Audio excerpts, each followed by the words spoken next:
Hey, this is the King of the Mountain and the founder of TNA Wrestling. That's right, Jeff Jarrett here. 6-time NWA champ. Oh, yes, and also I am the co-host of the weekly podcast called My World with Jeff Jarrett. All right, right now you're listening to TNA Cross the Line Podcast.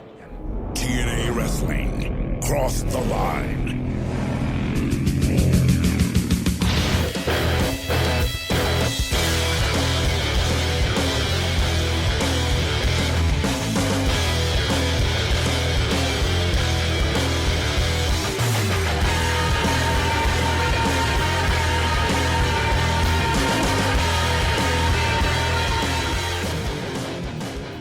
And we're back with episode 357 of the TNA Across the Line podcast. I am Bob Colling Jr. and with me as always is Dallas Gridley. In Dallas, this time around, it's a pretty big episode of Impact because it's episode 200 for the Impact franchise. And on tonight's program, we have one of the bigger main events to ever take place on the show because it is a rematch from Lockdown, where the new TNA World Heavyweight Champion Samoa Joe is going to be defending against the man he defeated at Lockdown, Kurt Angle, but also tonight from the WCW days. Sting and Booker T, they were kind of beefing, mostly Booker T being like, get out of my face, Sting, and it's been suggested, not outwardly confirmed, but Booker T and Sting, there might be some kind of confrontation tonight. And then we have some drama with the tag titles because Super Eric is not Eric Young. Eric Young did not admit to being Super Eric, which is all he had to do to keep the titles with Kaz. So those have essentially been held up with an official announcement probably coming soon, maybe this episode. So Dallas, episode 200, Joe Angle, rematch, Lockdown. How are we feeling? Man, I am feeling good, Bob. This is a huge main event, and I actually kind of forgot about it until we were about to log on, and I pulled up the match card to my side, and I was like, oh, we got a banger main event on today's episode. 200 episodes of Impact is pretty big. I would assume they will at least mention it briefly. I feel like that's a good number to say something at, but time will tell. But not only that, Bob does not know this yet because we're recording, but this episode of Impact also featured a brand new opening in the beginning of our episode.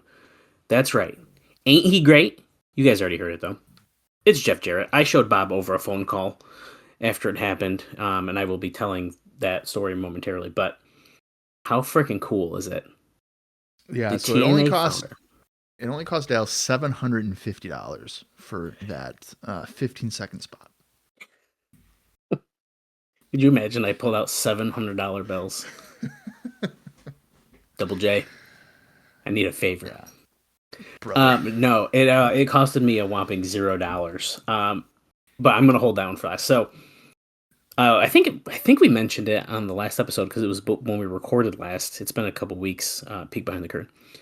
And last weekend I did some meet and greets with some TNA talent, and it was pretty cool. So I'm gonna tell you guys about it. Bob has been so busy he has not even heard these stories yet, which is the sad part. But I am so excited to tell him because it was probably top 3 meet and greets I've ever done. And Bob knows I've met a lot of wrestlers, so it's pretty cool. Yeah, I've been in many a line waiting hours.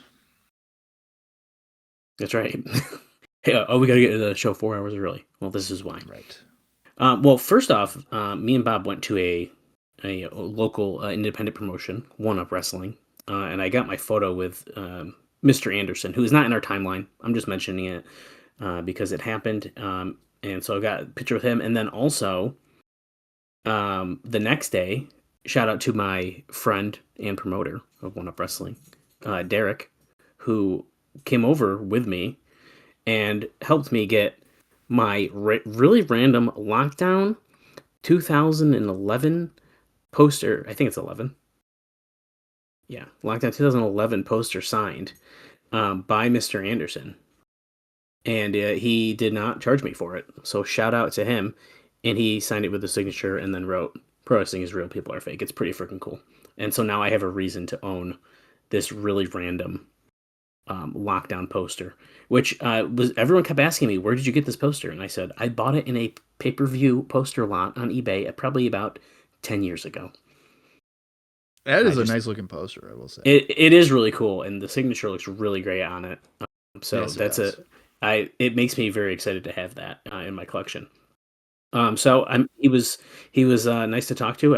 I told him he was doing a panel later that afternoon when he signed this, and I said, "You're only allowed to get asked TNA questions." Because Derek was the one who was doing the questions. I said only TNA questions allowed, and he did in fact talk about a lockdown match at one point during it. But anyway, so that was cool. But he's not in our timeline, so it's a little less exciting, just for the story's sake here. Now, if you guys listened to last week's episode, I believe on air, we discussed, I said, Bob, I think I have to meet BG James.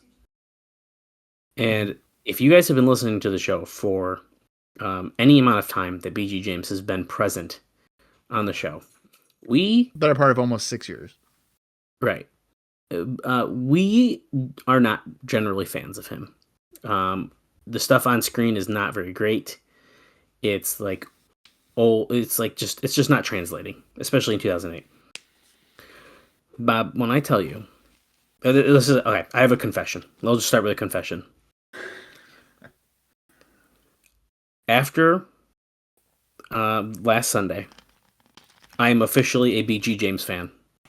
That because the guy talked to you? Nope, because he was very, very nice. And yes, we talked about TNA wrestling. Of course, I talked about TNA wrestling with him. Yeah, but now you're a fan of his because you just talked. Yeah, because I thought he was awesome. I thought he was really great. I walked up to his table. Well, actually, so I have this poster that you're aware of. It's an iMPACT taping poster. I've been working on getting it signed by multiple people at this point. Some guy points it out and says, "Oh, you didn't make it on that." And BG says, "Well, I was either in rehab or fired." And I was like, "Well, this is around like 06 time frame because Sting's on it and Jackie Gata and stuff." Oh, right. And he goes, "Oh, rehab." And I was like, so he's like making jokes about the fact that he's not on this poster because he was in rehab. And then I said, he kind of ruined my joke. My whole thing was I was going to walk up to his table and be like, "You don't got any VKM 8x10s."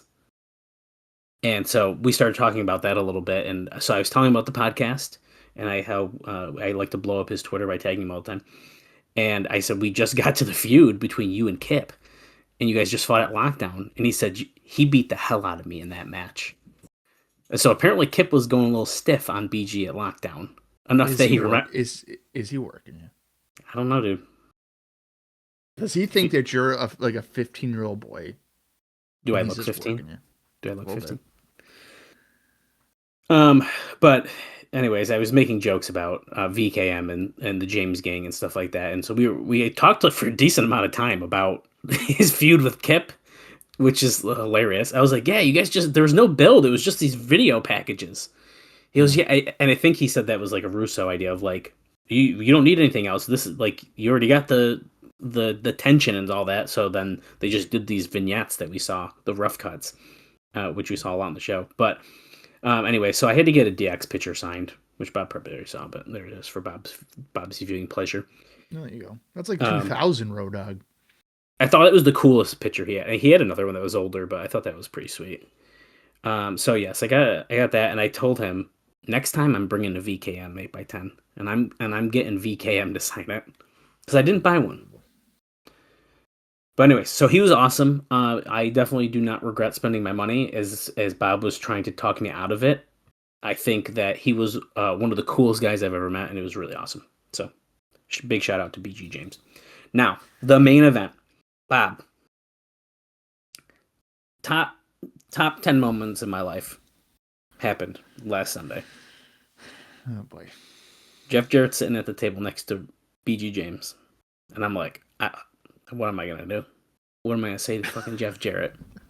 I said, this is a big deal for me right now. Yeah. So BG James yells to Jeff Jarrett. Because I forgot what comment was made, and I go, I'm coming for you next. And BG says, "This guy is TNA." He's like, "Watch out, he knows his stuff." Because we were just shooting the shit. Yeah. And I was like, okay, now I got a reputation for the last 2 minutes that now I have to hold up to when I'm talking to Jeff Jarrett. So I go over, and I've told the story many times on the show about how TNA is like the alternative, and like how that got me into finding independent wrestling, and it got me into finding Japanese wrestling and all this stuff. So I tell him this story. I was like, you created TNA. Like, it opened my eyes to other wrestling, and then when you joined the Bullet Club, I found New Japan, which is true. I mean, that's an accurate statement. And all the stuff, and he's like, that's a really cool story. And he's like, yeah, it's like the alternative. And I was like, yeah, like that's always what it has been for me, like trying to find something different. Well, he says alternative, but it kind of just I don't think we're there yet, but at some point it becomes very much a WWE light. They adopt a lot of what their competition is doing. Yes, they do eventually. So I'm like shooting the shit with him about that, and then I pull up this photo. I said, I got one. I have one of your Smash guitars, which is, I'm looking at it in my office. Bob has seen it many times. Yep. And I said, no, I don't know if it's like authentic or stuff. As soon as he sees the photo, he's like, oh yeah, that's my guitar. He's like, that's a WCW guitar. And he took my phone and he's zooming in, looking at all the details. And he's like, that's my signature. That's my guitar. I was like, well, there you go. I've had this guitar for years, and he just keeps looking at it. And I was like, oh hell yeah, cool. My guitar has been authenticated by Jeff Jarrett. So I was telling him about that, and I was like, yeah, like me and my friend Bob, we have a podcast. Now, I don't know if Bob noticed in the pictures, but I wore our sex-inspired Sports Entertainment Extreme shirt, which you can find at prowrestlingtees.com/crossthelinetna and buy one for yourself. Both BG and Jeff Jarrett made comments about this shirt. They said, oh, that's like the original thing. I said, no, it's like a fan-made one based on Sports Entertainment Extreme. But they both were making comments about it. So enough that they could tell like what it was going for, which is cool. Yeah. And I was like, yeah, so me and my friend Bob, we have like a fan podcast. Like, we've watched all TNA from the Asylum in 2002, and we're currently in 2008. And he's like, whoa. He's everything? And I was like, everything. And he's like, you've seen a lot of like me, a lot of AJ Styles and stuff. I was like, dude, everything. Like, and so I pull up our page, our Twitter, and I was like, if you ever see this pop up, that's me. He goes, that's you? He goes, oh, I know that. So that's right. Jeff Jarrett, the founder, who, by the way, does follow us on Twitter, and so everyone else should too, at Cross the Line TNA, was like, oh, yeah, I know that. That's you guys? That's crazy. It's like, okay, so. Friend of the pod. Friend of the pod, Jeff Jarrett. Okay. I go, okay, I wasn't going to ask you this, Jeff. Would you mind doing an opening for us? Now, everyone just heard that. He goes, yep. He goes, yeah, I can do that. I said, holy shit. I said, okay, you finish up with these fans. I'm going to wait over here. And we'll do the deed. And so I tell him kind of what to say. And I said, plug your podcast, like anything, like anything. Like, I don't care. He said, no, that doesn't feel right. I said, plug the podcast, Jeff. Plug the My World podcast. And so he does it. It was fantastic. I literally was like, my mind was blown. Jeff Jarrett has my phone and he's recording a VO for me off to the side. And that's crazy. It was really, really cool. And so I got an original 8x10 signed by him, which I showed Bob as well. He told me, if anyone has ever seen this, it's a red TNA 8x10. And it's got the fire at the bottom of it. Mm-hmm. He told me, if you zoom in, Bob, you'll be able to see this on the video, that white spot under his eye, they photoshopped a black eye out because he got you can tell he has a black eye further up. Yeah.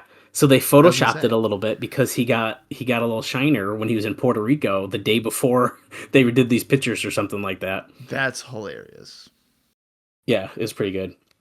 So he signed that for me. Wrote thanks for all the support. Which after I just talked his ear off for probably 15 minutes, was pretty cool. And then I kindly requested he wrote "King of the Mountain" on my poster. So he signed that just like that for me. And then when he did the recording, I said, Jeff, thank you so much. Like, it really means a lot to me. And I said, I feel like I gotta hug you. So I hugged the TNA founder, Jeff Jarrett. What?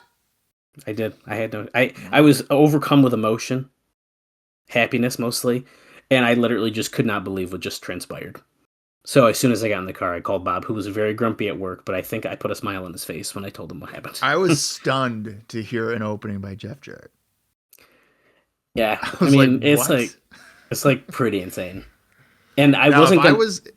If I was there, I would have requested that Jeff put me in the figure 4, or at least hold my leg up and act like he's doing the figure 4. And that would have been a photo op. That would have been really good. Yeah, I was not going to ask. As many of our listeners know, most of our openings were people we did interviews with, and they were just kind enough to do it for us, which is super awesome. And a couple we got before we started the podcast, just so we had something. But I was not going to do it. We've talked about it before. And we're like, no, we can't. Like, we can't do it. Like, this is too weird. And I just had to rip the band. If he said no, he says no. Okay, cool. But no. So we got that in the rotation. Very exciting. It was, honestly, Jeff Jarrett is the coolest dude ever. He sat there looking at me. He wasn't bullshitting me. I was just talking, and he was just soaking it in. He's like, this dude is a mega fan. And I was like, I don't know. It was really, really cool. So really great experience. So if you get a chance to meet Jeff Jarrett specifically, I would highly recommend you pay the money and do it, because it's worth it. No, I'm glad you had a good experience with good old Double J. Yeah, and it's not that I mean, I've met people before where I was like, they're going to be a jerk. Like, they're definitely going to be a jerk. And honestly, I was worried about BG James. I was wrong. I already said that. He was absolutely incredible. Jeff Jarrett, I did not think that was going to be the case, but it even furthered my expectation. It probably helped because I also went like a little bit later into the signing period, so like there was no one waiting while I was talking to him. Like, it was probably after the rush happened. So it's not like I was holding people up necessarily, which is, I would have said all the same shit, by the way. But so that's my story. And it's pretty cool, and I'm never going to shut up about it, because it was absolutely incredible for me to do. So I'm very happy. Well, you know what's funny is I'm actually wearing my Jeff Jarrett shirt underneath my hoodie here. The TNA one? Hoodie. Yeah. I'm going to tell you now, before I forget, but you need to watch that, because I want you to wear it to the TNA taping next week when we go. Well, I mean, if I remember. You have to. I'm not giving you a choice. Not that I would not remember to wash it, but I'm saying to wear it. What I was gonna say is that if I had gone to the signing, you would have talked his ear off about, or you did talk his ear off about TNA. I would have talked about Memphis Wrestling from 1988, because that's what I'm currently engaged with. It would have been. I wish you were with me. I think it would have been sick, because we could have just sat there and talked to him. Yeah. The one thing, so I was too much about telling about my fandom and how much I love TNA and stuff. I really wanted to, you know what I wanted to ask him, right? Back in April of 2003, why didn't you strap up Raven? I would have asked that. I wanted to so bad, and I think it slipped my mind because I was too excited about everything else. But I wanted to be like, so Raven should have got that belt in 2003, don't you think? I think I think he's been asked that before. I want to say it was a contract thing. The contract. Sure. I don't think Raven had signed a extended contract or anything. So they felt like they could. So we kind of know the answer, but it would have been fun to ask myself, I guess. But yeah, well, here's the thing though. Yeah, Raven may not have had a contract at that time, but realistically, where would he have gone? That's a really great WWE? point. No. MLW? No. Well, he was already wrestling there. Oh. No. But in terms of like a televised thing, I mean. Well, yeah. Oh, yeah. That's a really good point, actually. Because there really wasn't anything happening. No. So it was WWE and then TNA on a weekly pay-per-view behind a paywall. Like, he's not going to get exposure anywhere else. Right. You know? And Raven doesn't seem like the kind of guy to fuck someone over, I feel like. I feel like he would have, even if he didn't have a contract and they were like, yo, you got to drop the belt, I feel like he would do it and not give a shit. Just seems like I feel like I feel like he has the old school mentality of like, you do the job before you leave the territory. I mean, that's what he did in the second round in ECW. He wasn't getting paid, but when he left, he put over Rhino.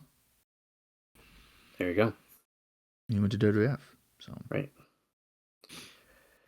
Well, enough about me and my meet and greet experiences. Let's do a quick rundown of the card from our last show. I have ratings notes and then just a few extra little tidbits that kind of relate to those, and then we will be getting into today's show. So, the April 17th, 2008 episode of Impact featured the following matches. We saw Jay Lethal retain the X Division title in a match against Johnny Devine in 4 minutes. SoCal Val was ringside. Except, unfortunately, for him, after the match, little PD Pump decided it's time to cash in my briefcase.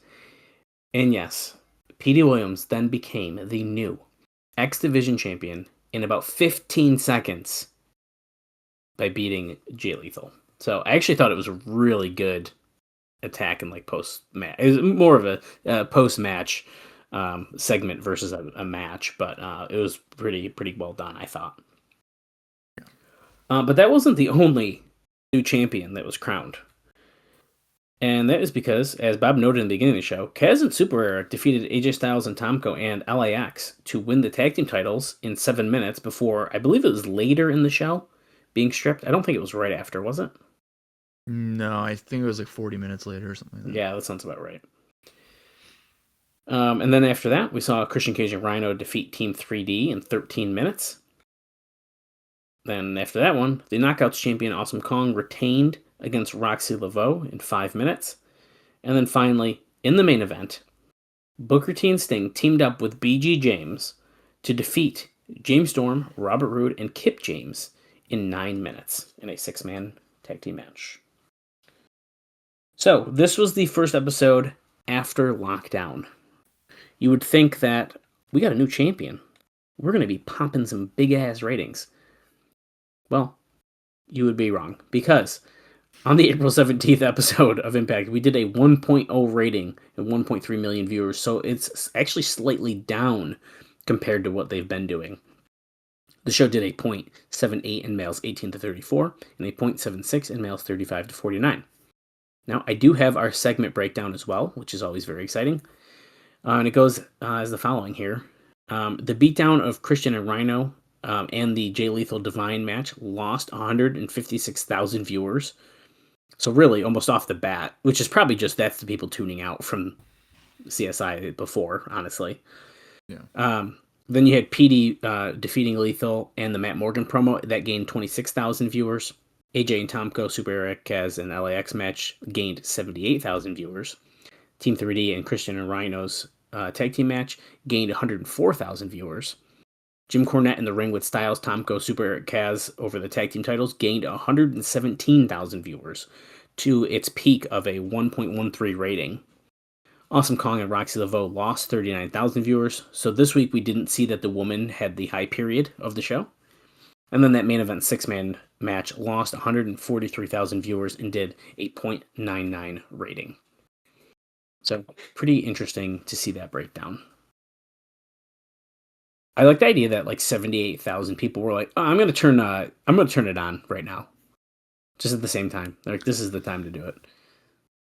It's crazy the viewing habits of people. Yeah, it's crazy.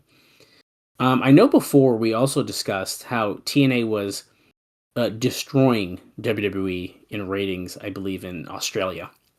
Well, unfortunately, that lasted all of 1 week, because the weeks ending the April 5th and April 12th saw Raw and SmackDown range from number 12 to 23 in the pay TV ratings in the country, while TNA was actually out of the top 50.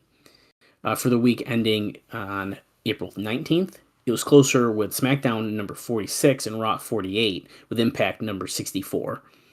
Now, all three shows aired on the same station, and ECW has never cracked the top 100 in this top here. So there's a little bonus, a little ratings note for you there that I thought was pretty interesting. Now, speaking of the ratings and all this stuff, so right here he notes that there has been some internal disappointment with the ratings this week coming off of Joe winning the title. Now, Dave says, to me, when the debut of Angle really did little to nothing for ratings, their audience is their audience. Its ups and downs may be more based on seasonal TV viewership patterns and competition, but the majority is their hardcore wrestling audience. There is something to be learned by the up and down quarters, but with TNA, the message is usually inconsistent, other than the women's segments usually end up doing pretty well. They put the big stars on at the end in a marquee match and usually do disappointing numbers. Nobody, not even Angle, is guaranteed to increase audience, unlike in WWE, where they have people conditioned that a 10 p.m. and 11 p.m. are the big angles, and usually they place their stars there and almost always show good growth and often excellent growth in that case. And he kind of goes on to say, the lesson of 2006 with UFC and shown this year with WWE is that it's not much ratings, but maximizing building money-drawing personalities and matchups to the viewers watching. While good ratings are always better than bad ratings, not shouting for a quarter, which with TNA rarely works anyways, means nothing because those extra few viewers watching based on a train wreck appeal, if they aren't watching the entire show, are unlikely to be ordering a pay-per-view, going to live events, or buying DVDs, and things like that. And 1/4 hour gaining 200,000 viewers actually means nothing when it comes to the overall 2-hour rating. TNA is keeping its audience because that's the number of people that want to see an alternative wrestling on Thursday night. See, that's me. The idea should be to use that time to build a variety of personalities and characters, which they've done a decent job with, build main eventers, which they haven't done a good job with, and not to bombard their audience with so much that nothing matters, which is their weakness. So pretty interesting overall, and I think he has some really good points here of their audience is their audience. And actually, just to make a random reference, me and Bob were just listening before we got on today to the Tony Khan and Coach and Vince Russo interview, and they kind of make a point of that. And Tony says, like, we have our audience, and our audience, because they've almost stayed the same. It's the same idea as, like, you have your hardcore audience. And, like, yeah, sometimes you're lower, sometimes you're higher, but you have that main base there. I had one other note relating to, well, actually I have a couple kind of relating to Joe and Angle that kind of bounce off each other. So he says an interesting thing to note in wake of Angle Joe pay-per-view success is that every pay-per-view match for TNA features countless run-ins, brawls, etc., and almost never draws a dime. Now, this show did the best business in more than a year and a half through nothing but serious sports-style interviews, no comedy whatsoever, and two guys in a time period leading to the match only touched once, and that was a handshake on the go-home show. Kind of interesting. But that all being said, there's also another note that says, for whatever it's worth, Kurt Angle wasn't really happy with how the match turned out with Samoa Joe at Lockdown. Apparently, Angle suffered a rib cartilage injury in the pay-per-view match, not a concussion or neck injury, which seemed to be around as the story, but then he ends up aggravating it by wrestling 3 nights later, which is probably the match that we're about to watch today. So Kurt is kind of fooked up right now, Bob. I'm not surprised by any of that. I feel like he's always hurt. Yeah, that sounds about right. I mean, most wrestlers are, to be fair. Right. Well, right. I think that's really fair to say. I got 2 more notes for you, and then there's plenty we're going to talk about during the show. And there's even one that we might have to hold off till the end to talk about, mostly because of its length, but we'll see kind of how the show plays out. You're going to get a kick out of this, though. You remember how Juventud Guerrera, I feel like when he was here in TNA, it kind of was like we were always talking about him. There's always something happening. A lot of it was he's trying to get back in the company, or he's might be fired, or this is happening, or that. It was always he's trying to get back in the company. Right. Well, there's a new Juventud Guerrera. And Dave's reference in this is that every week there's a new story about this person. Would you like to take a guess at who this could be? Currently active in TNA. Like in 2026? Well, in 2008. Or in 2008? 2008. That's trying to get back in the company? No, they're active in the company. But it's who could we have a story about every week that we're going to just keep talking about, and there's something new happening with them?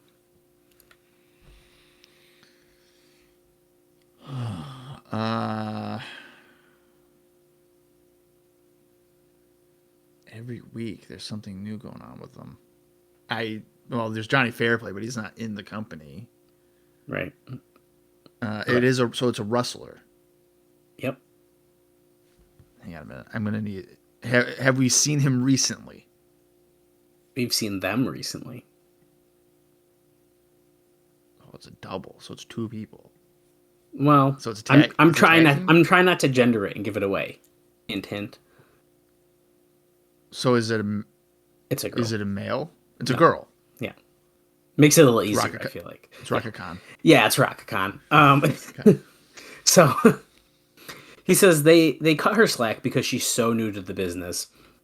But another story last week is that after the pay-per-view, she was at the Boston airport to fly to Orlando for TV.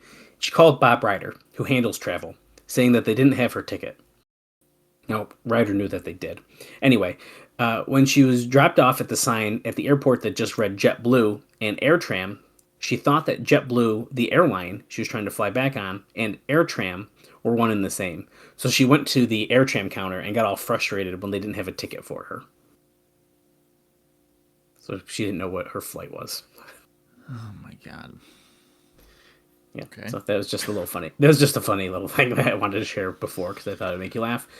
And my final pre-show note for you is actually kind of an unfortunate one. And it's a kind of a bit of a spoiler, I guess, in a way, on this this show here, and I guess kind of last week's as well. But there's a lot of talent that wasn't brought to TV. So these are a few people we are unfortunately probably not going to really see, at least on this episode. I don't know about the next few, but including Curryman, Shark Boy, Lance Hoyt, and others.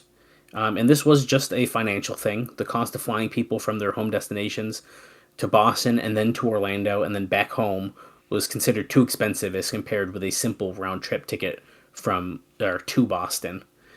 So for the people based in Florida, it's not an issue. But like Curryman, or Daniels, was based in Los Angeles, and Lance Hoyt is based in Dallas. So a little extra travel. So because they had to go to Boston for the pay-per-view, they decided to just not bring them back directly for the tapings. No, that makes sense.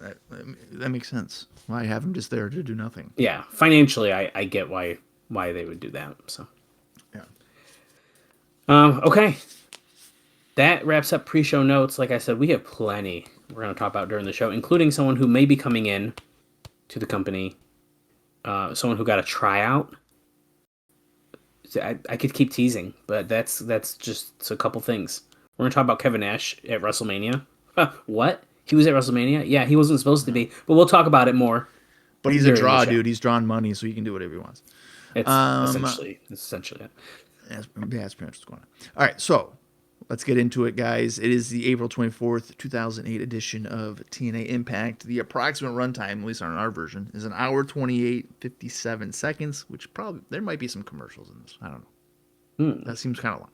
But it's also episode 200, so I don't know. Sure.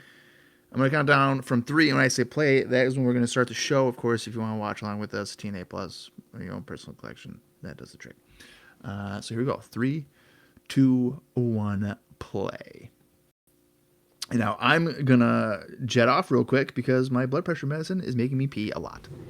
Okay. TNA Wrestling, Cross the Line. Let's see what the title of this episode is.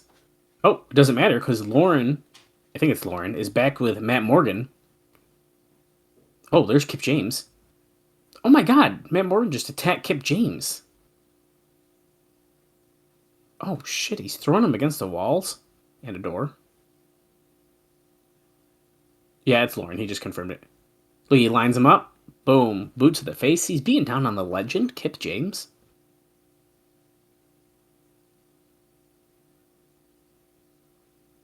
2 down, 3 to go.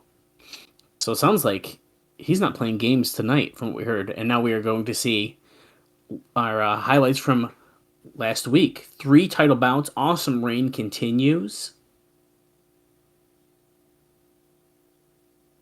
A title in chaos. Yeah, so as far as Cornette's concerned, there's no champions. We have heard that now. Yep, new X Division champion. We discussed that. TNA's biggest prize is now on the line. Kurt Angle versus Samoa Joe. Pretty big main event for Impact. The rematch the world has been waiting for.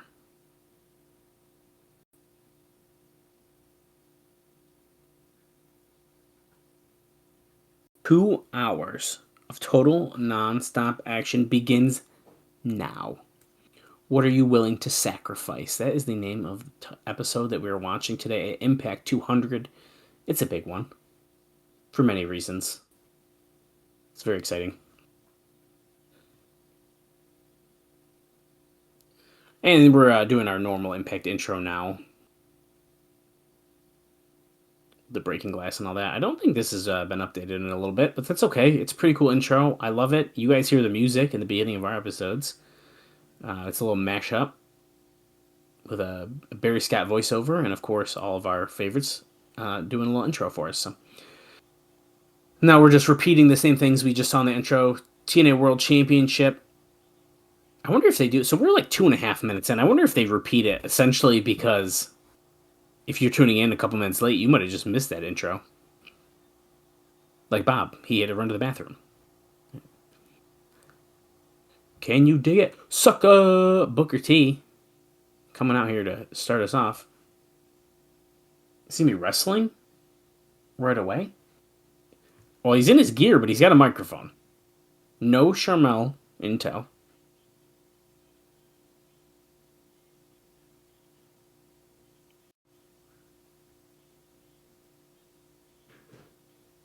Well, it's a good point. They disagreed with the assist from Matt Morgan, Sting, and Booker T. That's right. So Booker was pretty angry with Sting. I did kind of forget about that moment. They have a lot of history going back to WCW, as Mike Tenay is noting.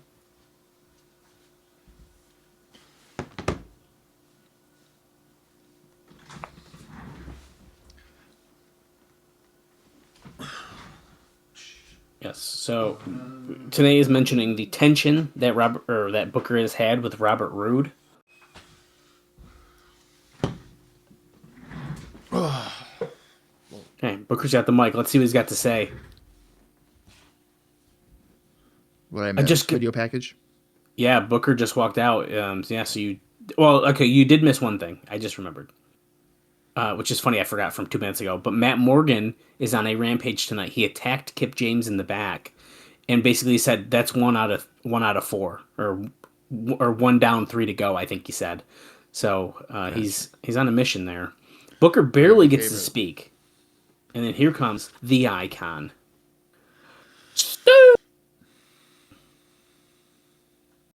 And we were reminded that these two did not agree on the assist by Matt Morgan at the end of the show last week. Oh, his beef was with Morgan more than Sting? Well, I think it's with Sting because they didn't agree. Hmm.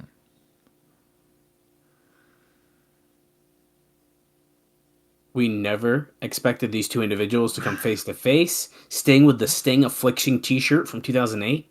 Very 2008 coded. Has Tenay forgotten that these guys have in fact wrestled each other before?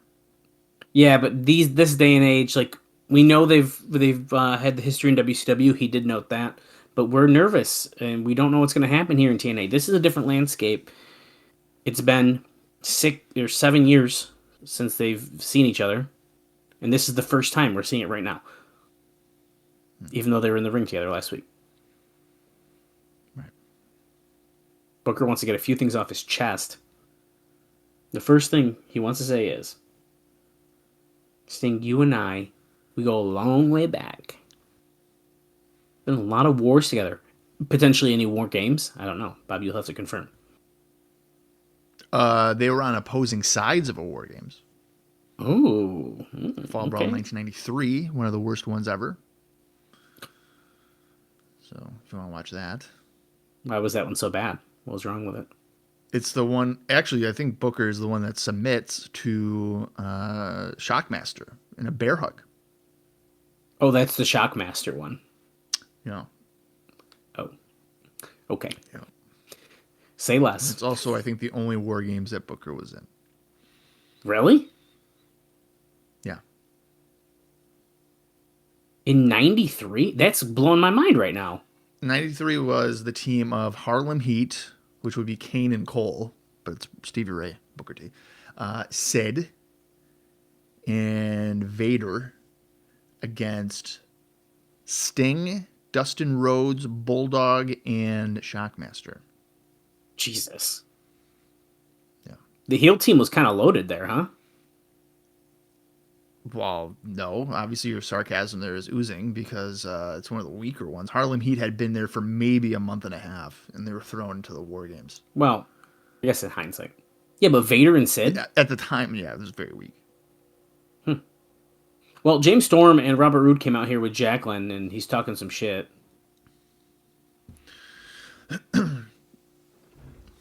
I think you two guys just need to get married on national television. Do they?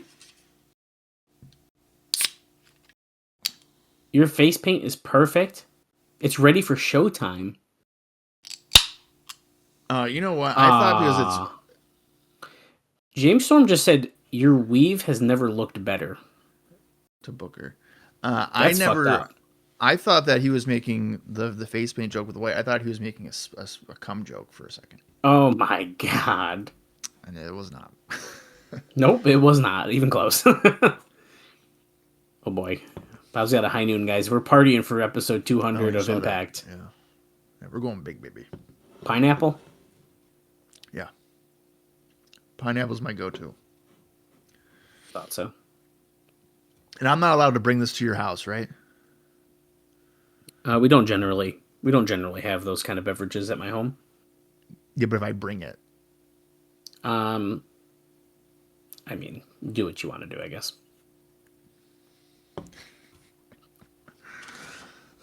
Who knows? Maybe I'll start sipping on them too. No. See, I would never give you one. Sounds like you're peer pressuring me. It's for myself. For me to drink. Wait, what the fuck? Jim Cornette's out here. Where does Jim Cornette... Is he coming from under the ring? I feel like he just literally pops out. You look like a board of directors at a massage parlor, Cornette says to Robert Roode. Okay.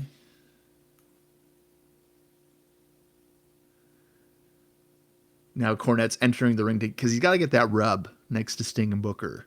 You know, people tuning in just casually are going to think, wow, Jim Cornette, this guy must be a megastar. Cornette saying, you always think about yourselves. How does this affect me? Not the TNA team. Now that the World Tag Team Championship is vacant, it's held up. Oh, he's come up with a concept for Sacrifice. Oh, God. The Deuces Wild Tag Team Tournament. Bob loves a tag team tournament. Okay.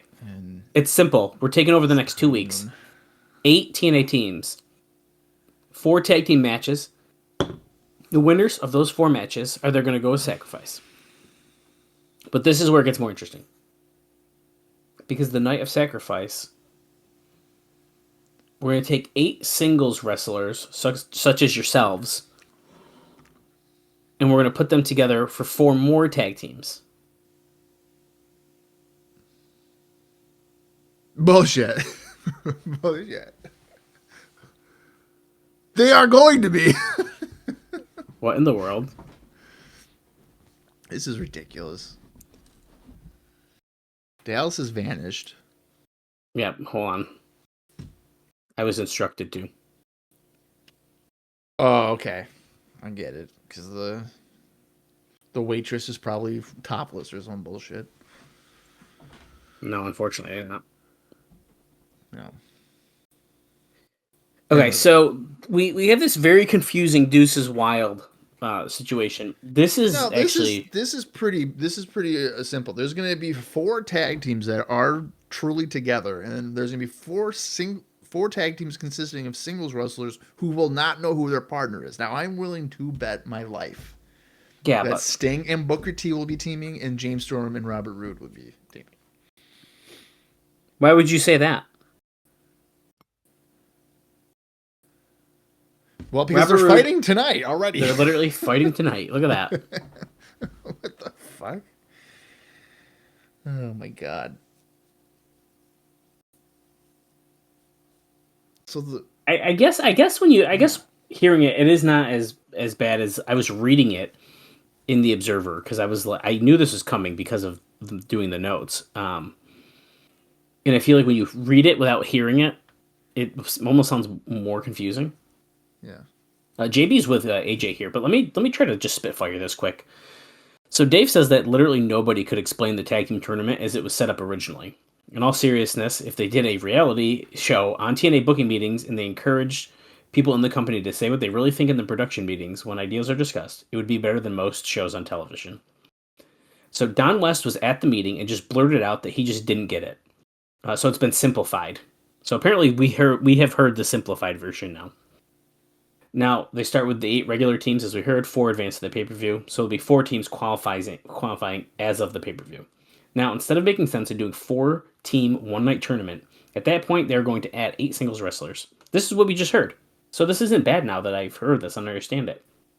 They're going to announce those 8 wrestlers on the final show before the pay-per-view.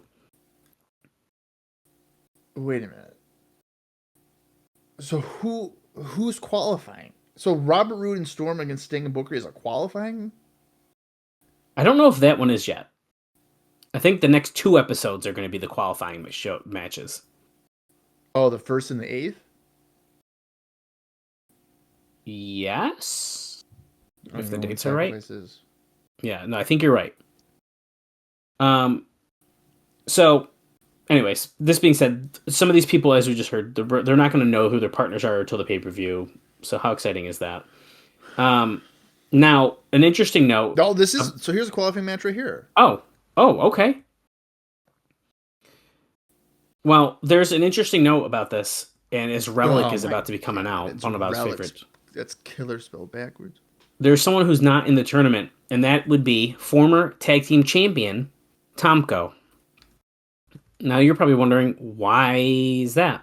Well, that's because he's suspended for a few weeks, and he'll probably be back around May 12th or May 13th at the TVs after the pay-per-view. He'll likely be on following after the pay-per-view. Now, Tomko was suspended after taking the belts off him for appearing on the IGF show on April 12th. The Japan deal is apparently they booked their talent to Japan through Bill Behrens as the intermediary, and Tomko was booking himself, probably figuring that he's the right to since the deal with New Japan was on his own. TNA has booked talent in the past to IGF, including Angle and Booker, so it can't be that they don't want their talent on the IGF shows. But whatever it is, it was considered serious enough that they have punished him and now suspended him. Because they didn't get a cut of his booking fee? What it boils down to, yes. Which no. is what, like 10%? So it'd be like, let's say he's getting $500 or something. $50? Right. That was also the long note. I was worried I was going to have to save till after, but that was perfect timing. Black Reign and Rellik are about to be taking on Team 3D in this first qualifying match. And before I stop talking and take a bite of my food, I will just mention that AJ Styles segment in the back, Karen Angle's back. Oh. I talked over it, but Karen Angle has appeared again. That was a shorter-lived absence than I was anticipating. Yeah. All right, well, here, Rellik and Brother Ray are kicking off, and of course, as we know here, this is a qualifying match, so should Rellik and Black Reign win, which is probably not going to happen, but... I think they're going to win. Well, we'll see. That would mean that they would be automatically in the Deuces Wild that sacrifice, they would not be part of the random 8 men or 8 wrestlers to be included in the event. So, but I guess that, well, because, it'd have to be singles wrestlers because like Team 3D would just be out of it. Well, they're not singles wrestlers. Okay, that's a good point. Because Rellik and Black Reign kind of are. They're paired up, but they're not a tag team, I would say. They don't have a tag team name, so I would not classify them There as a you tag go. team. And it would be a TNA thing to do is to have Team 3D win, and then Rellik and Black Reign are just randomly chosen to be in it again. Do you think they're gonna, so Team 3D wins, Black Reign and Rellik will just team up together anyways? Yeah. Like, oh, there's 2 singles guys. Yeah, that's what I would do. Black Reign hammering away here on Brother Devon. Misses a clothesline, and we get a leaping shoulder block by Devon for a 2 count because Rellik basically gently shoved Devon off. I don't think I was expecting that from a guy named Rellik. It's killer spelled backwards. Well, it's killer spelled backwards, right?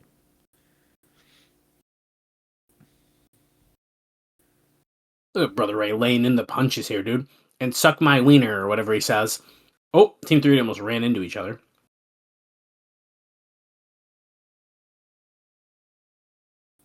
Well, there's some tension here between Team 3D. That Brother Ray saying this is the second time you've almost ran into me. And we must have the Extended Pluto TV commercial version. Okay, it's very long. Okay. This is a great opportunity for me to tell you about the dark matches that I forgot to mention, because there's nothing happening. So an interesting name popped up on the dark match before the show. Wow, it's still black on our version. We'll tell you guys when it's back. Raisha Saeed. Oh, it's back. And we're back. That was weird. Raisha Saeed defeated Chantel Taylor, which may not sound familiar to you now, but if I mentioned the name Taylor Wilde, does that sound a little bit more familiar? That's what I thought that was, yeah. Yeah, so it's kind of cool. There's also a post-show match that I can't seem to find anywhere else, so I'm going to tell you about it. If it pops up, we'll find out, but it looks like we saw Jay Lethal and Sanjay Dutt defeat Petey Williams and Johnny Devine.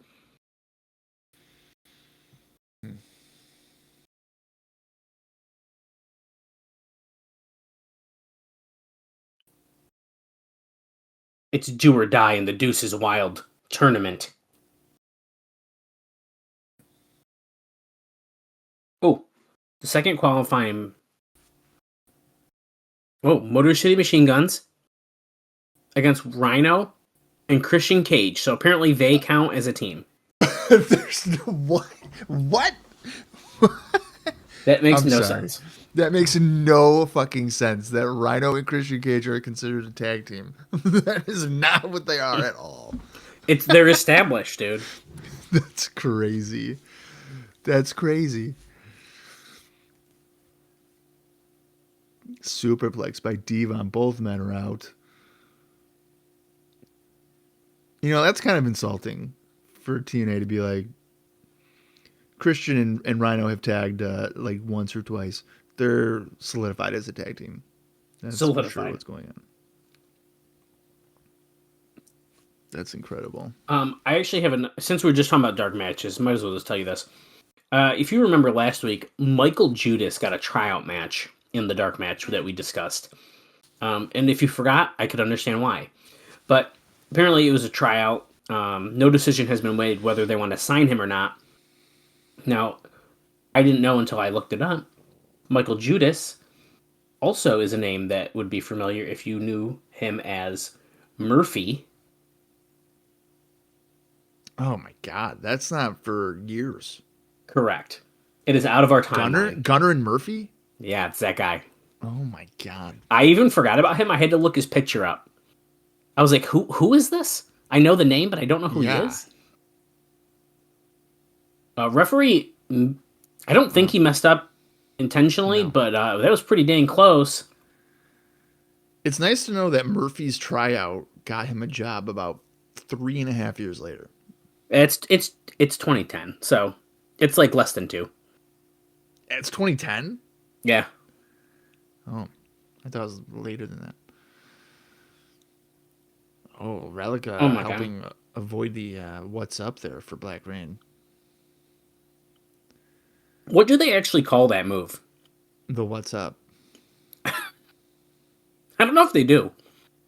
In WWF, that's what it was.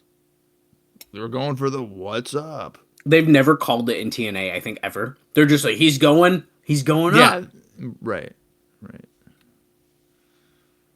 I've The always thought monsters it's here. hilarious. Like they started. Oh, here's the 3D. That should do it. 1, 2, 3. Yeah. All right. So Team 3D is advancing to Sacrifice, but the whole "What's Up" thing was obviously a commercial, Right. late '90s, early 2000, which was popularized, and then they stole it, and then proceeded to beat that into the ground for the better part of we're going on 8 years now in the timeline. But I was tired of it about 6 months in. Really? 2000 when they were doing it. Well, yeah, because the first couple times, yeah, cool, what that. But it's like We're in the makeup room with the knockouts. What is this? They're all getting handed envelopes? It's an invitation. They were all excited about invitations that they don't even know what they are for.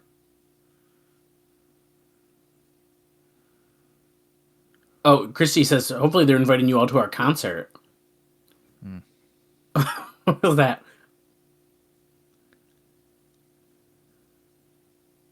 Oh, you think it's something creepy? Good.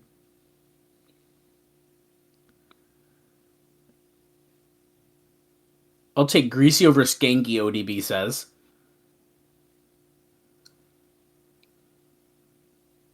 Don't you have a house on wheels to get back to? Wait, so their invitation is it from Cornette? Oh. And they're like sketched out by it? I think that is what it is. But why did he give him an invitation in like a letter? Is it for his hot tub with Oh. with his We have an extended commercial break again, with so Sin? Yeah. stop. I'm cutting you off. Kevin Nash at WrestleMania. I teased it. I'm telling you now because we have a blackout. While WWE didn't want any of the TNA wrestlers in the hotel and told the wrestlers not to be seen with them in public, Nash ended up being invited into Vince's luxury box at the Citrus Bowl. And so he was there with his son, who was 11 at the time. Oh, we're back, by the way.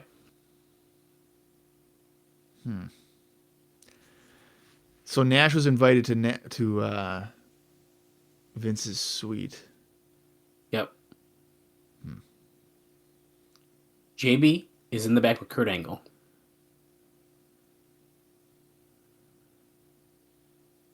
He's asking him.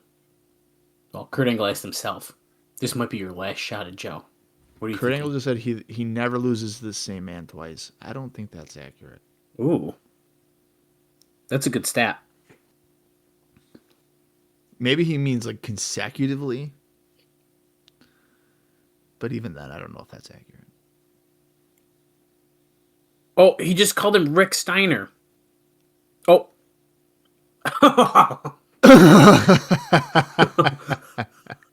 JB goes, you mean Scott Steiner? He goes, to do that. Whatever. Whatever. That was wicked from you. Kurt, AJ Styles showed up here tonight and invited Kurt Angle. Oh. What are you talking about? Oh, shit. Oh, that broke his zen, dude. Now he's lost focus. Do you see JB's face? He's always making faces. May 11th, Sacrifice. That's the date. Don't forget it. Although I'm sure I will.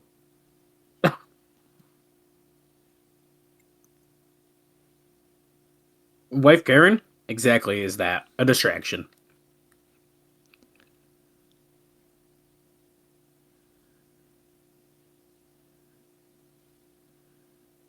If Kurt Angle loses tonight, he doesn't know when he'll get another shot, and that's true. But I'm willing to bet, considering he is arguably the highest paid man in the company, it would be still relatively soon. It would still be May 11th at Sacrifice. That's right. Now we're getting a Kurt Angle video package. As if we don't know who this man is. Well, let's see. Do I have a Kurt Angle note for you?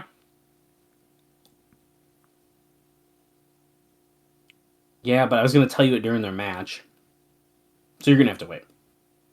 Yeah, right. Well, fine. Oh, Slammiversary 2007. I have a Slammiversary note. What a great transition.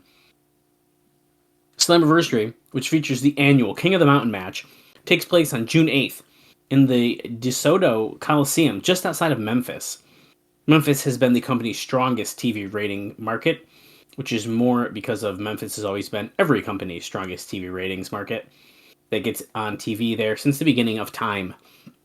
This is the company's anniversary show that had been earmarked for Nashville, where the company has its offices and started, but after poor paid attendance last year, they went to Memphis, which historically is a better wrestling city. Although in Memphis, also historically, except for WWE and WCW, during that real hot run, nobody has drawn there except for Jerry Lawler-led groups.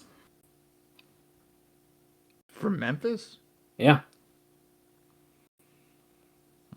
Now, what I also will say about this is, that was from Dave Meltzer. Alvarez says that Slammiversary 2008 is going to South Haven, Mississippi. So I don't know where we're actually going. I have two conflicting notes on the same day by these guys. I would imagine it's going to be in Tennessee. It makes a lot more sense to me, right?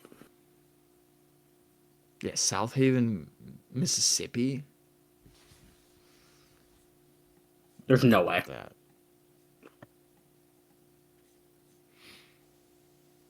TNA World Heavyweight Champion. Well, do you want to know? Do you want to know where it's at? Yeah, why not? Slammiversary. Slammiversary 2008 is in fact in South Haven, Mississippi. What? Okay. Why? What in the world? How close is that to like Memphis? Is it like just outside of the state? Let me see. South Haven. We're meeting with Samoa Joe in the gym from earlier. Haven to Memphis. Oh, it's in the ring. Oh, there's Kevin Nash. Dallas, it's fucking Memphis because it's 15 minutes away. Oh. It's 13 miles out of Memphis. Give me a break. That's crazy. It's Memphis. South Haven. Yeah, but it's fucking Memphis though. Like what the hell? So we're interviewing Samoa Joe and Kevin Nash in the empty ring from earlier today. Mike Today is there. Samoa Joe with the Wrestle Kingdom 2 shirt on. Hell yeah. They're saying this could be Kurt Angle's very last world title shot for a long time.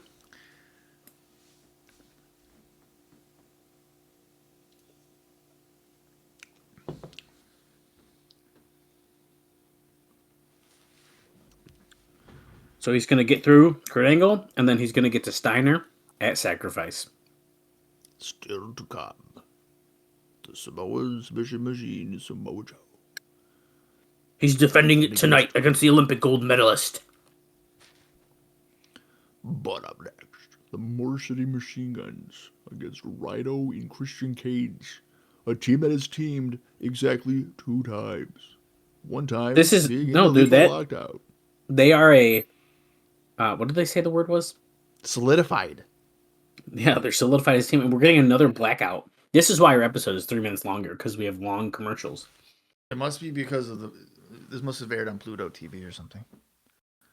I don't know. Probably. But what I will tell you during this break, this is great for notes. The video game that is supposed to be a big factor in the company making a major profit this year has been delayed until September. It was originally to be released. Oh, we're back, by the way. It was originally to be released next month. Midway is said to be struggling badly. And then, so TNA has asked for the game to be delayed in release. Don't they go like bankrupt? Yes, they do. And look, some upcoming house shows because for of the Bob to TNA discuss. game. No, it's not because of the TNA game. Oh. Oh, we're going to recap what happened with Super Eric and Kaz with the tag team title. We're doing a lot of highlight packages on the show, dude. And why? What is this? We The got, go home out of show? ideas here? Well, yeah, what is going on?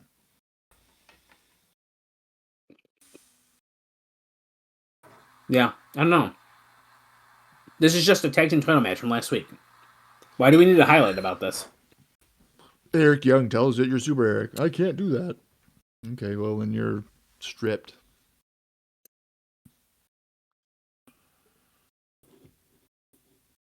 So you're saying the guy is guilty of outside interference for a match he's already in, and AJ goes, "Yep." Correct. Eric goes, "That's a really hard call. You know, it's really tough corner you got me in, but it's really your call."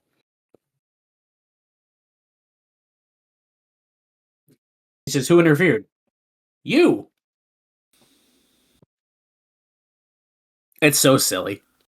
So silly, dude. Well, that's TNA for you.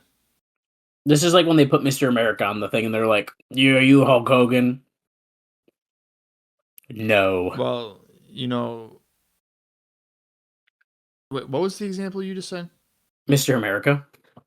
When they hook him up to the lie detector. Yeah, but that was actually good. Was it? Oh my god, dude. Vince's reactions? Are you Hulk Hogan? No, brother. Tell the truth. And Vince was like, what? What are you talking about? And then they ask Vince questions like, have you ever cheated on your wife? Absolutely not. Lie. That's a lie. It's so funny.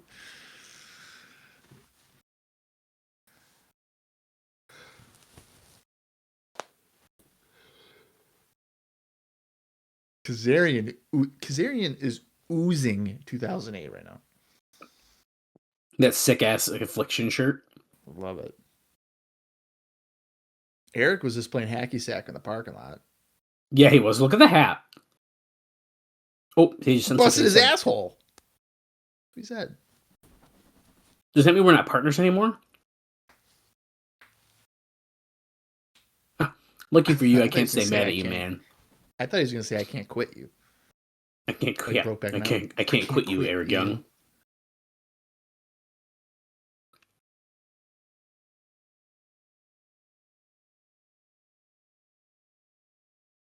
Erica says, I will do anything it takes.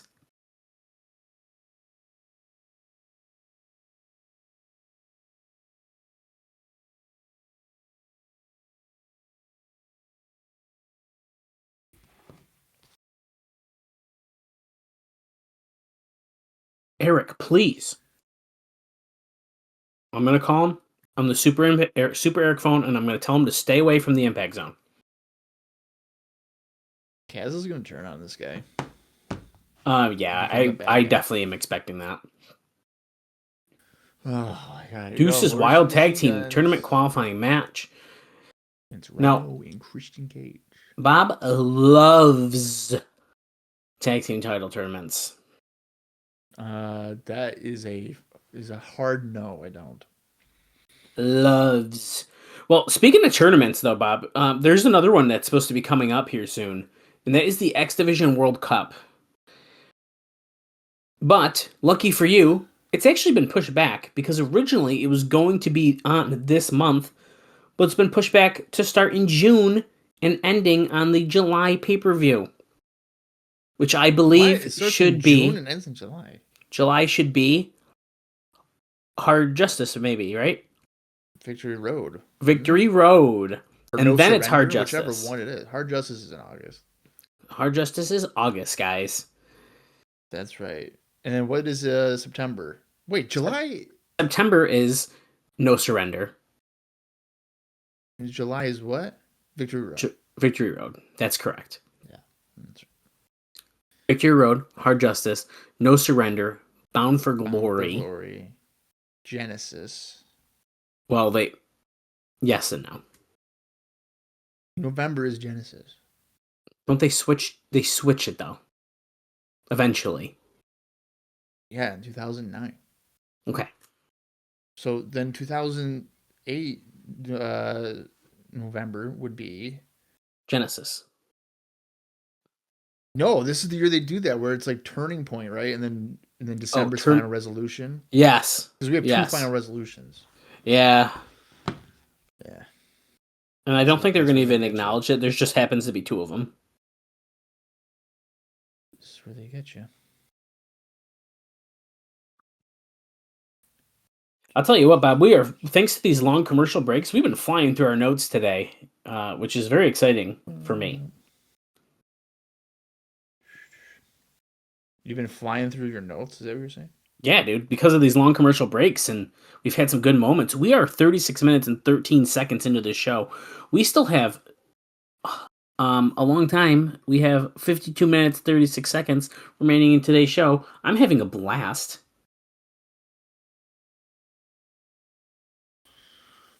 Oof. Christian Cage and Alex Shelley starting off here.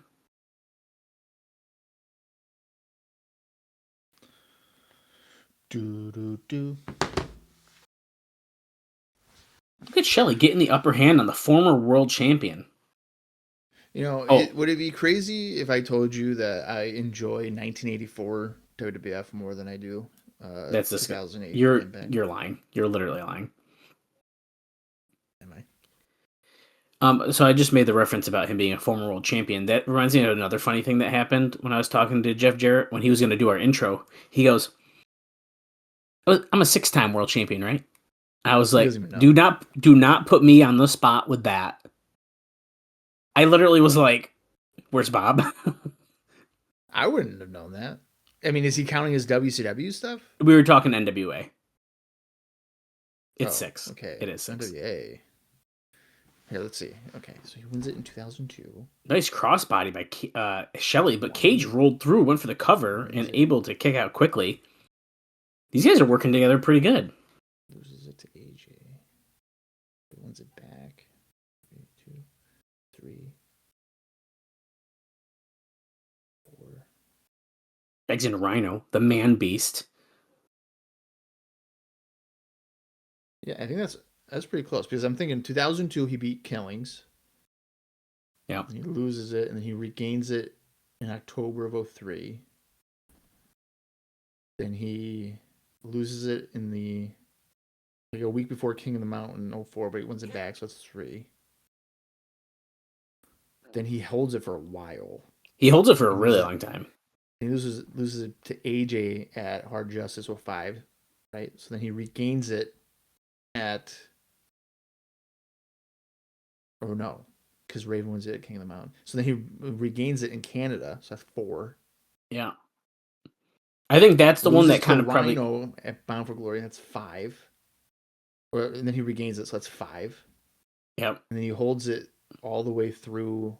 No, because then he loses to Christian. Oh, nice belly to belly by Rhino. And then he regains it, so that's 6. And then he loses it to Sting. And then he never wins it again. He never wins it again. That we know of in Thailand.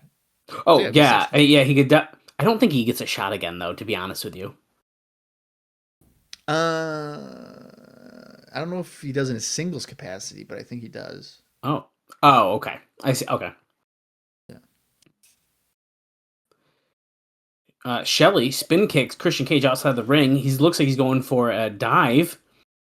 Oh, nice. Somersault dive, taking out Christian Cage and Rhino on the floor. Really nice. Fun fact, all 4 of these guys at one point in TNA history would be the world champion. It's pretty cool. Hey, we got another blackout. Okay. Dave Meltzer has a note about Lauren Brooke, who is our new backstage interviewer. And because her last name is so close to Brooks, like Tracy, Jeff Jarrett decided that she shouldn't have a last name yet. They had their reason for easing Crystal Luthane out, at least for now, which had nothing to do with her performance on air.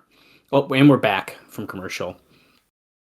Dave says, I think that the public word is more that this new woman this is what is written, is prettier and more telegenic, even if it's acknowledged she's nowhere near as good. Nowhere good as who? Crystal.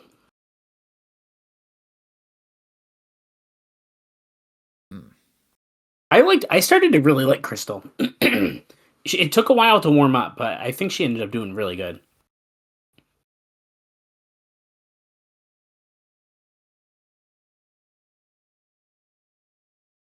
But you can't have everything, you know? I don't think. I mean, Crystal's fine, but I Yeah. don't think Lauren has been bad. No, I don't know if I don't think she's been bad necessarily. She kind of just is there for me. And like Letitia is like the hottest one. I don't know. Scott Hudson a close second. Yeah, Scott Hudson's definitely a close second. Shelly breaking out of the headlock, giving a nice chop to Christian Cage, going off the rope, ducks the clothesline, comes back, gets hit with a back elbow.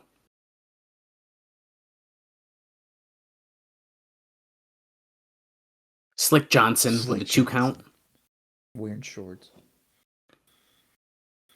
Bob, his favorite referee is Slick Johnson. A little known fact about Bob.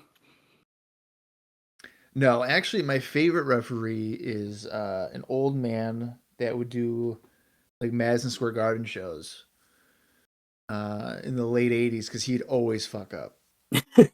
And one of my favorite ones, I don't know his name, but one of my favorite ones is it's a Shane Douglas against somebody.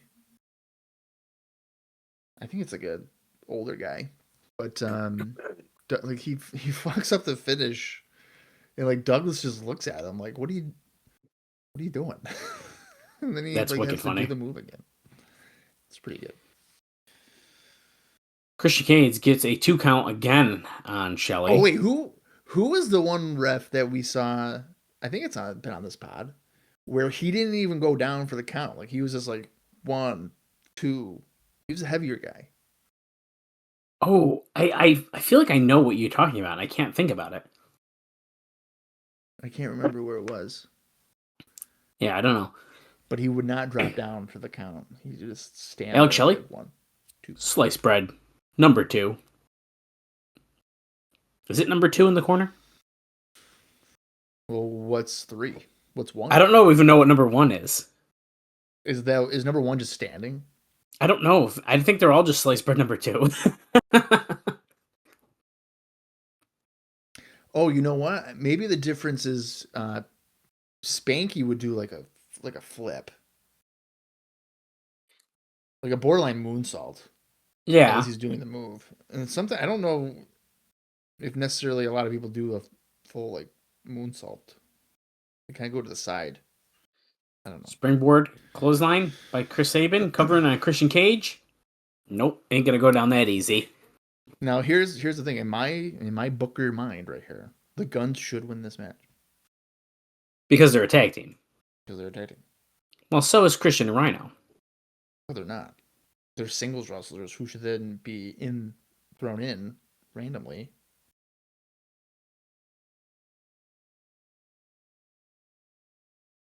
Oh. TKO. Oh, no. Look at that.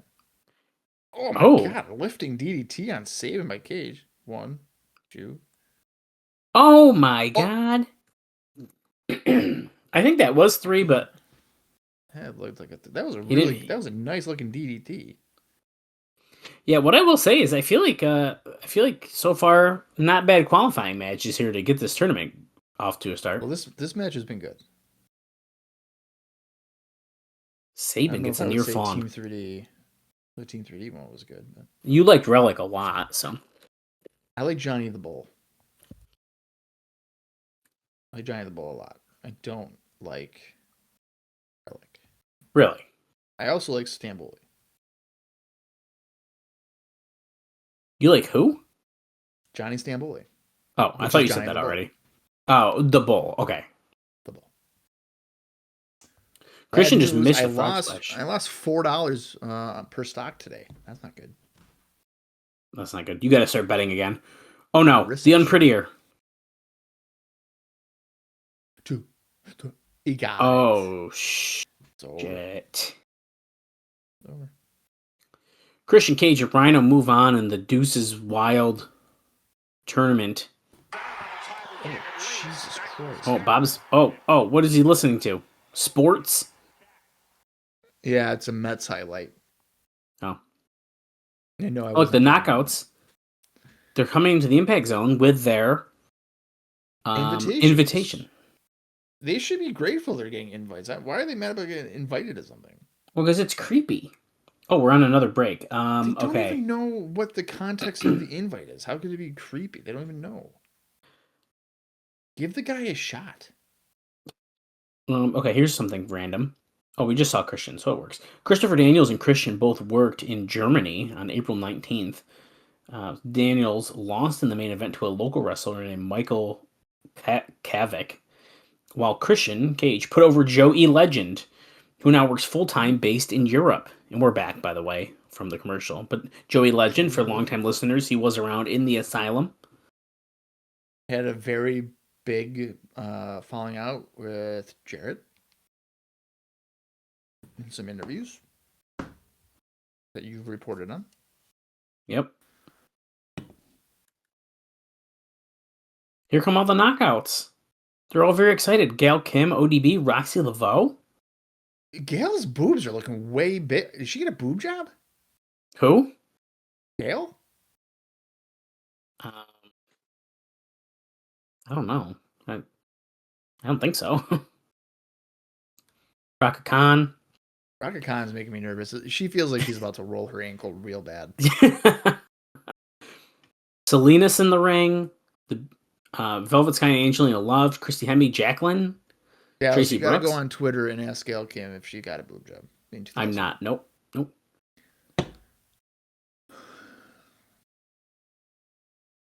No, she definitely did not. It's the top. You don't think? No, it's the top. It's the top? Yeah, it's definitely the top. That makes her boobs bigger? Well, it's probably what she's wearing under it too, but... Oh, you might be right. Oh! They might be present. Wait. There's Awesome Kong and Raisha Saeed. The makeover Battle Royal. It's going to be very special. Because everyone in the ring's going to participate. Okay, so the first part's over the top rope Battle Royal. And then when there's 2 girls left, then a ladder comes into play. We're going to bring a ladder in the ring. They're going to be a contract above the ring. Yes, the 2 girls fight. We get that part. Whoever gets that contract gets a TNA Knockouts Championship match with Awesome Kong. That doesn't sound like a good thing to me. Yeah, right. Oh, we didn't forget about the runner-up. Because the girl who doesn't get to quite get to the top, he's going to make it short and sweet.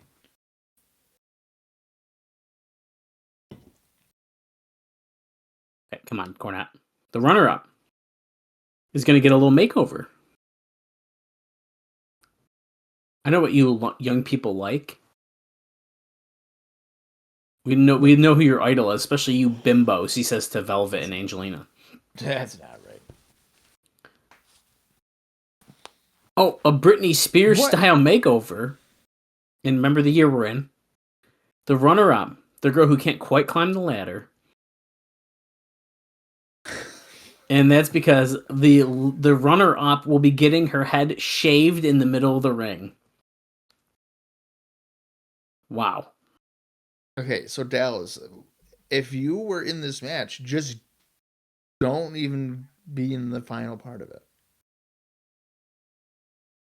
Right? Because it's the runner-up. It's the risk between 2 people.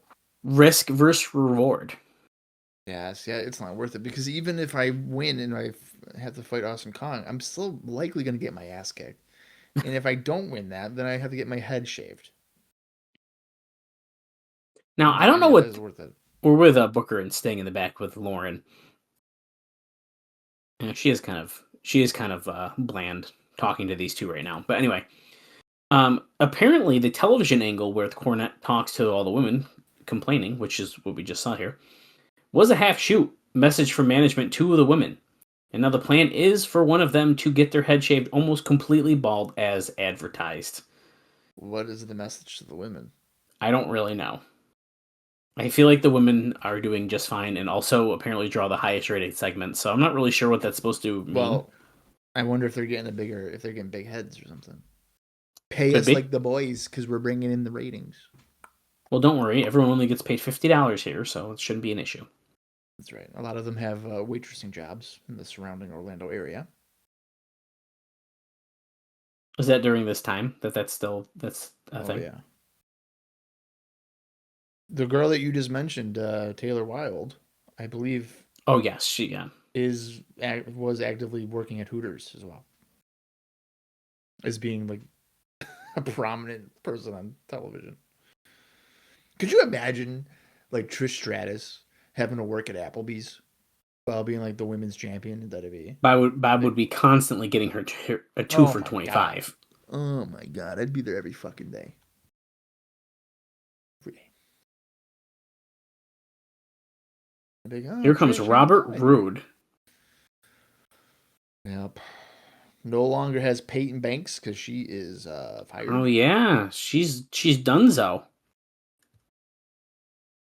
Can you believe it? I can't believe it. I'm surprised she lasted nearly as long as she did. Yep, do your little spin around. Yep. Whip your hair back. Sorry about your damn luck. Down, down, down.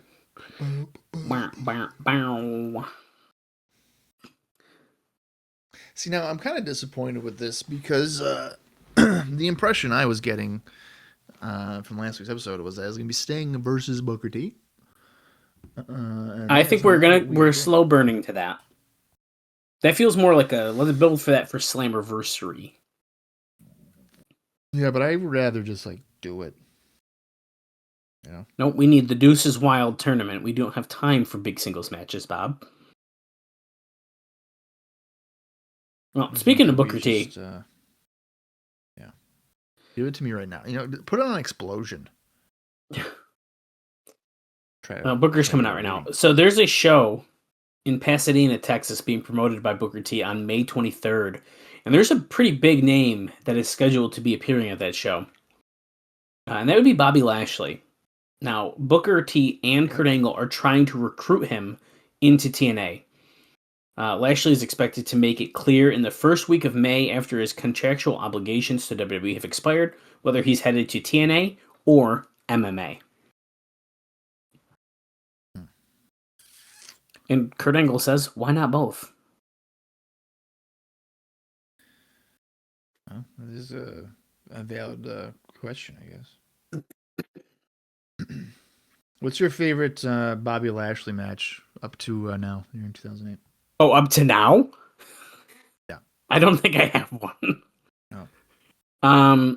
When he defended the ECW title against Big Show. Because it's the only thing I can think about. And I don't even know what show it was on. I just know it happened. Oh, all right.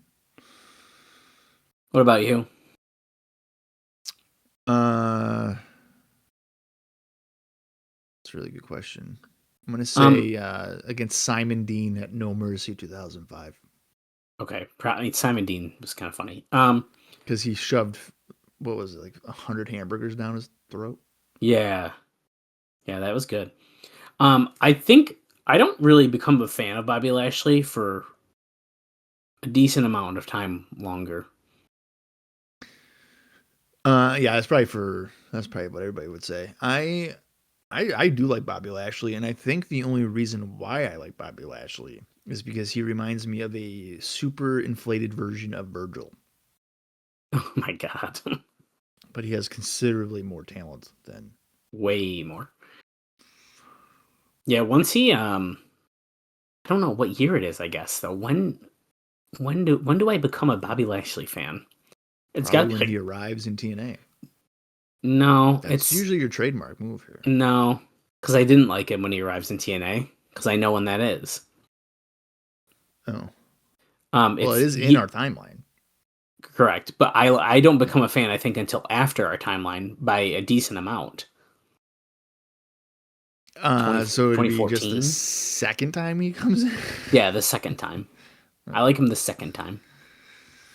With the sweatband. Yeah, I like Sweatband Headband. Lashley. Yeah. And I've liked him ever since. Once you become a TNA champion, I have no choice but to like you, unless you're Macklin. I do not like Macklin. He's a veteran. It's okay. Okay. Well, he's also out because of concussion protocol now. But anyway. So you like every world champion in TNA history? No, that's probably not close to true.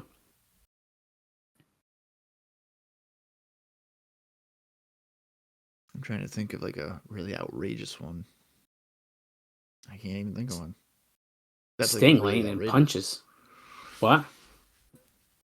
I'm trying to think of like an outrageous TNA world champion. I can't really think of one. Didn't Alberto El Patron win the title? Yeah, but is that like outrageous? Not outrageous. I don't know if I really like him that much though. I don't like. I remember the vignettes of him arriving in WWE, right?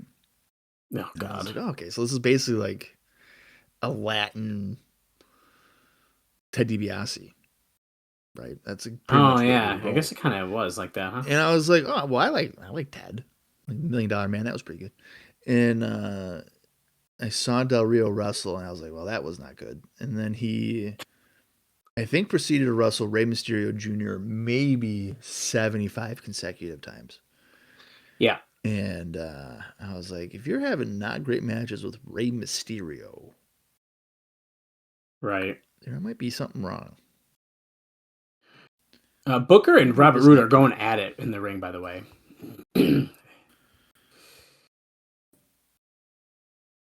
Oh, we're going to an extended commercial break. Is he going to do the blackout again? Oh my God. Yes, dude. Okay, so while it's doing that, I'm trying to look at some champions. I kind of like all these guys. I guess I wasn't lying. Well, that's what I'm saying. Like, I don't think there's like a really out of pocket. Patron is probably one that I don't specifically like. You like LA Knight? We know that. I liked Eli Drake. Yeah. Yeah. Oh, and we're back. Oh, I don't really know like Trick Williams enough to care, but that was like a recent one, but I didn't like it because it was an outsider. Yeah. And Joe Hendry, when he won it, he kind of had the Hangman Page thing where it kind of loses the fun when he actually wins the title. Yeah, the Sting syndrome. Sting too, yeah.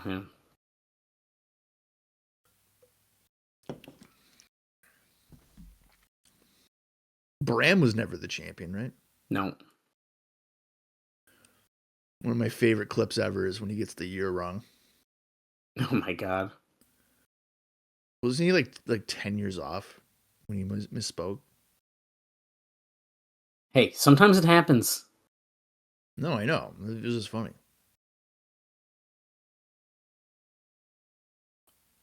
Oh, late breaking news about Sacrifice.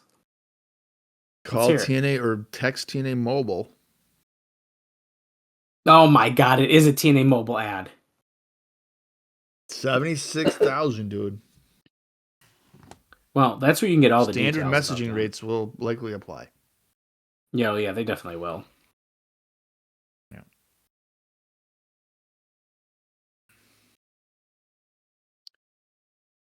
Robert Roode really has control over Booker T here. I feel like these two are wrestling better in this match on Impact than they do on the pay-per-view matches they've had together. Yeah.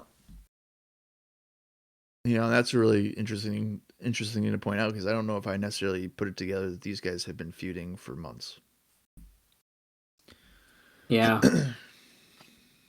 It's been, 2+ months now? Since at least February. Well, that's when he broke her jaw. So maybe. So it was even like slightly before that. January? That's what I mean. It's been a while. It might be the whole year so far. Come on, we got to tag this Sting around. Sting is waiting for the hot tag. Is he going to get it? It's showtime, folks. You betcha. Here we go. Punch. Backhand. Pop. Backhand. Splash. Splash. Bulldog. Oh my god, what a bulldog by the Stinger Cover. on James Storm. 1, 2. No, 2. Booker comes in. Chopping away. Kick. Chop, kick. chop. Kick. Yeah, hunch over. Going for the X kick? Oh, he no. got tripped. Jacqueline, By his stopping him. former manager of Harlem Heat, Jacqueline. Can't believe that. No one's ever put that connection together. I don't know if I knew that or not. Yeah, it's brief. Also, am I wrong? I'm trying to think here. No, I'm pretty sure she replaced Sherry, right? Yeah. Oh, if it's post Sherry, that's probably why I don't realize. Sherry was like 96, and then I'm pretty sure Jacqueline was there. She had to have been, right? Ooh, that was a quick. Because then she fused with Disco after. Yeah, that's right. I think I'm right. Okay, classic. That was a quick superplex powerbomb. They didn't stall it though. He just whipped him, and Sting went for it. You're right. Double clothesline. What's this? A Jeff Jarrett title match? We haven't gone in the crowd yet. You should have asked him that question. Hey, why did you always brawl in the crowd? I did tell him. I see, and I'm remembering other stuff I said to him. I told him. I said I hated you. I said when I was young. That conversation. I said I hated you. I said you were too good at your job. You could go away heat with me. As a child. I fucking hated your guts. Oh my god. Robert Roode almost just accidentally hit James Storm with the beer bottle. Oh my god, Sting has the cowboy hat on. Scorpion death drop. Oh shit, dude. Sting and Booker T just defeated the... Well, this isn't a tournament match, I guess, so I guess it doesn't matter who won. All right, well... That match was pretty good. This was not a qualifying match, right? No, this one was not. Right. Which is kind of confusing if you put this match on the same show as other qualifying matches. Right. Yeah, I can see the confusion there. I almost feel like I would have put this match on first and then done qualifying matches. Well, Storm and Roode are shoving each other. Jackie Morgan. Oh, did they like kick each other on the shins? Yeah, I don't know what that just was. Dude, they're gonna make out. Well, these two are like an unofficial team. Well, I don't know if it's that level yet. They have an alliance. Oh no. Kringle just walks in the back and Karen and AJ are sitting on a couch together. She's pregnant. She just told AJ she's pregnant. Yeah, that's his. What is it? Karen, did you come here to try to get me back?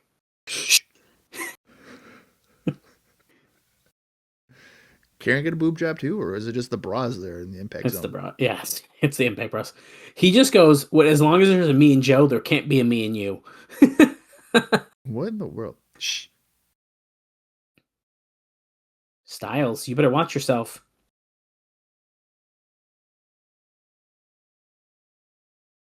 Let's go, Karen. Okay, important character development here. AJ like stood up to Kurt. Oh. And there was like not any comedic vibe there. That is interesting. Are we finally getting away from that a little bit? Is it because Tomko is suspended? Oh. He doesn't need to be the goofball anymore. He can't be. Right. There's not that dynamic anymore. We're in a long commercial again. Surprise. Yeah. Which is an excellent time to tell you another note. Thanks for that, Pluto TV. The UK Global Impact is not officially a Spike special, but it will be taped for a DVD called Global Impact, but Spike hasn't made the call on whether to air it or not. And I'm here to tell you, as we're coming back, I actually don't know if they make a DVD of this UK special that he's talking about.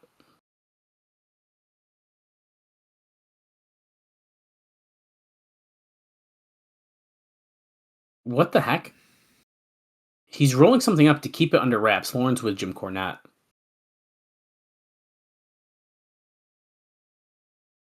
Talking about prima donnas. Oh, this is probably the shoot part. Oh.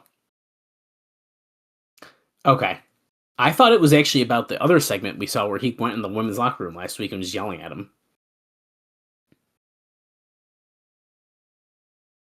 You don't think that I know that they don't, how they think about me or that they don't hate me? So he has some weird plan rolled up in his, he's like he's just drawing something.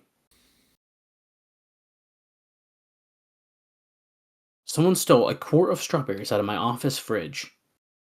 He'll find out who did it, too.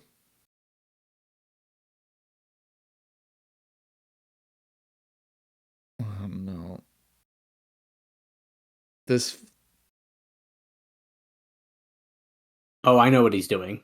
A tangled mess of murderous metal. Yeah. Guys, if you're not aware, just watch Ready to Rumble. It's going to be 3-tiered cage match. It's a puppet master.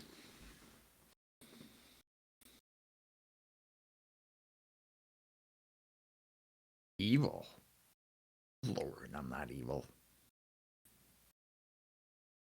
You'll just find out that I'm a good, honest Christian businessman. Yeah, that will do it.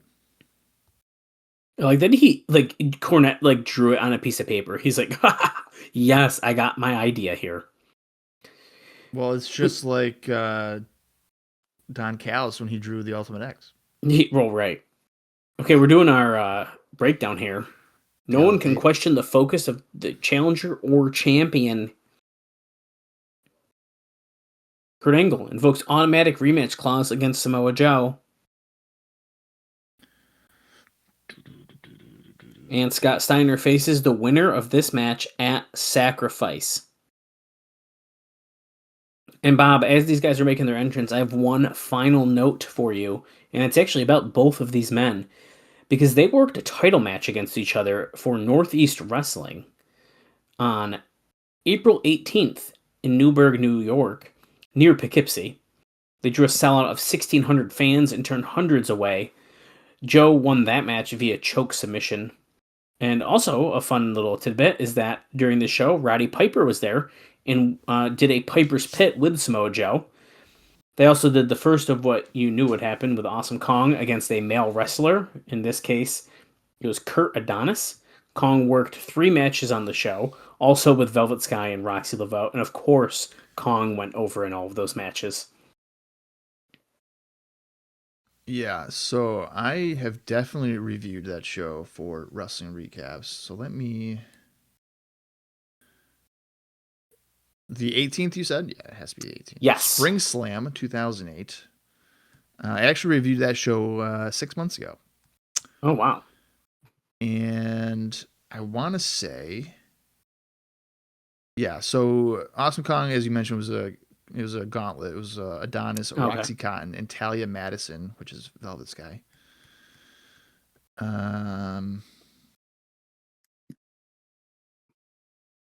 Yeah, and I gave that Joe Angle match on that show a 3 stars. Okay, so it's pretty solid. Yeah. Oh, we're going to probably another commercial break. No. Oh, we went to a long commercial again. If I knew that was coming, I would have waited. Yeah, well, maybe you should be checking your versions of these shows before we start. That way you know if there's commercials in them or not. I'm just saying. Well, I did not know. And there's not commercials, it's just black screen. This is black screen. Yeah, I know. You know what we should have done is we should have like done our own commercials. Like kind of guess what was going on in 2008. Oh. There's a gum ad. Oh, we're back. And the bell rings officially. A Joe versus Pro ad or something. Yep. We're at 1 hour, 9 minutes, 43 seconds in our version. Or if you're doing it the Bob way, we have 19 minutes and 9 seconds remaining in the show. Joe and Angle locking up. Joe's pushing Kurt into the corner.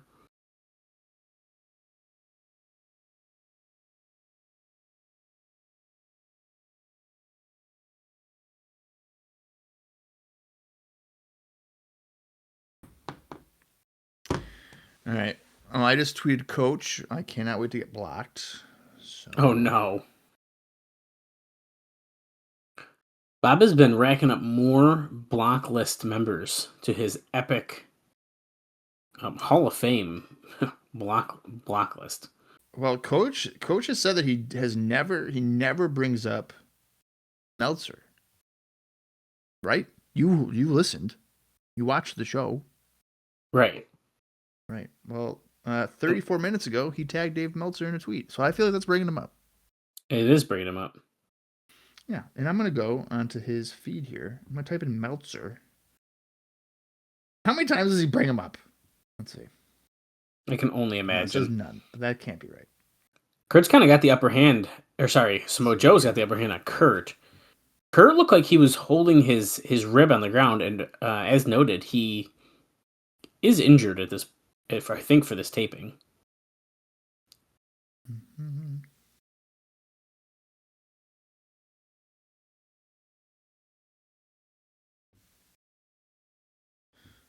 Let's see how long it takes for me to get blocked. Am I blocked already? No. I'll let you guys know if I get blocked by the end of the show. Okay, thank you. Oh, Shoulder block by Samoa Joe, the TNA World Champion, who recently defeated Kurt Angle at Northeast Wrestling Spring Slam 2008. That is a review on WrestlingRecaps.com. Cheap plug. Kurt is looking like he does not want to deal with Samoa Joe's bullshit. Dallas, I'm going to point this out right now. You are looking rough. I'm looking rough. Yeah, you're looking. You feel good? Are you sick or something? I feel good, man. Okay. I'm watching Kurt Angle versus Samoa Joe. I just met the TNA founder. I'm looking good. The way that your face was angled towards the camera, it looked like as if you hadn't slept in 36 hours. So I was a little concerned. Is it the shadow? It kind of looks like... Yeah, the shadows. Yeah, that's what it was. Yeah. I'm wearing like a blanket hoodie too, so it's not helping anything probably. Yeah, I look like I'm like, what if I wear it like this? Yeah, there you go. Dallas is going on his streamer era. Kurt Angle has Samoa Joe back into the corner. He's laying in the right hands. Can the Samoan submission machine get out of this? Throws him in the corner, steps out of the way. Kurt hits a turnbuckle. Headlock takeover to the former champion by Samoa Joe.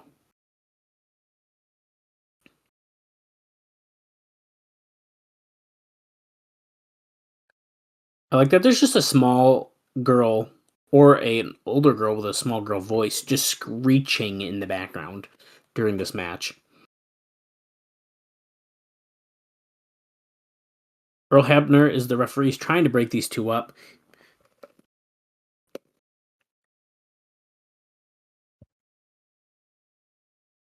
Jacked his jaw. This is a considerably different approach to their lockdown match. Yeah. I mean, the lockdown one, Kurt just ran right into the ring post. Samoa just stepped out of the way. Yeah, I'd rather see him just wrestle like this and not try to do like a grappling MMA style match. Samoa Joe and that's what I'm getting at too. Yeah, like if this was on the lockdown show, obviously Joe would not have been able to do that suicide dive, but they could have done probably anything else. Dude, Joe is really good at doing those suicide dives. He comes in, he fucking hits hard, looks devastating. Another commercial break. Another one of those commercial breaks. Commercials, I think, should be illegal. Yeah, imagine like having commercials on YouTube. Not us. Not us. That ain't happening. Nope. Who invented Who invented a commercial or ads? I think it's just always been a thing. Somebody had to invent it. Like somebody, the guy that invented the pop-up ad, he's like, "I'm so sorry. I should never have done that." He's apologized about that. You think he feels bad? He does. He's gone on record and said, "I wish I never did that," because he's God. I experienced how much of a pain in the ass they are, and I'm like, I did that. Oh, atomic drop by Samoa Joe. Do you know how many times I would go to Pro Wrestling Insider as a kid, and I'd have 17,000 pop-up ads pop up on me? Well, yeah. I mean, it's like classic.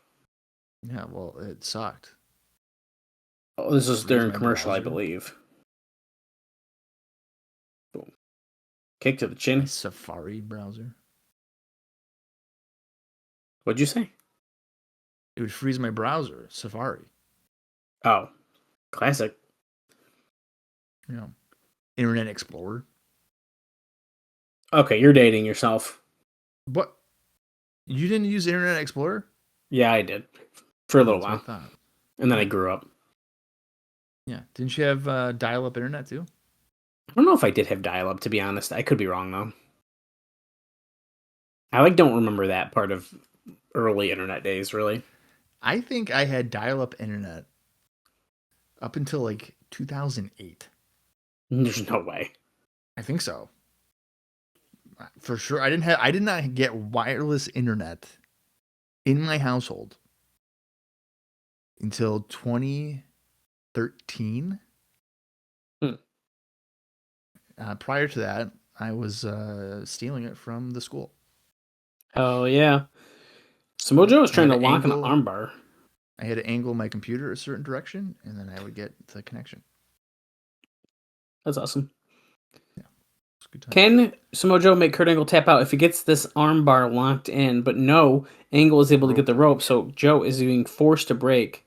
He's not letting go, though. Yeah, that was longer than 5 seconds. Earl could have easily disqualified Joe. And in TNA, the title does in fact change on disqualifications. No, not anymore. It doesn't. That's NWA rules. I don't know. I feel like that's not true because remember on the house show that happened and people freaked out and they're like, "Oh shit, we can't do that anymore." Yeah, So but I think that rule still applies. No, I don't think it does. I don't know. I hope that here in 2026 that TNA does it, and then they change the titles, and then you can be like, "Oh shit, Bobby, you were right the whole time." I think you're damn right. You're damn. Oh my god, he's got his fingers up his nostrils. Kurt is really wrenching at the champion here. He's on the ground with him. Joe is Joe gonna fade or tap out here? Anything is possible. I don't think so. Hey, what are you doing May 9th? Very random time to ask that. It popped up on my phone. Sorry for asking. Yes, Kurt Angle hit an overhead suplex. I don't think anything. You want to see Muhammad Hassan wrestle in Rome, New York? Is he wrestling? He's not wrestling. He's there. I would maybe he's part of a battle royal. I don't see why not.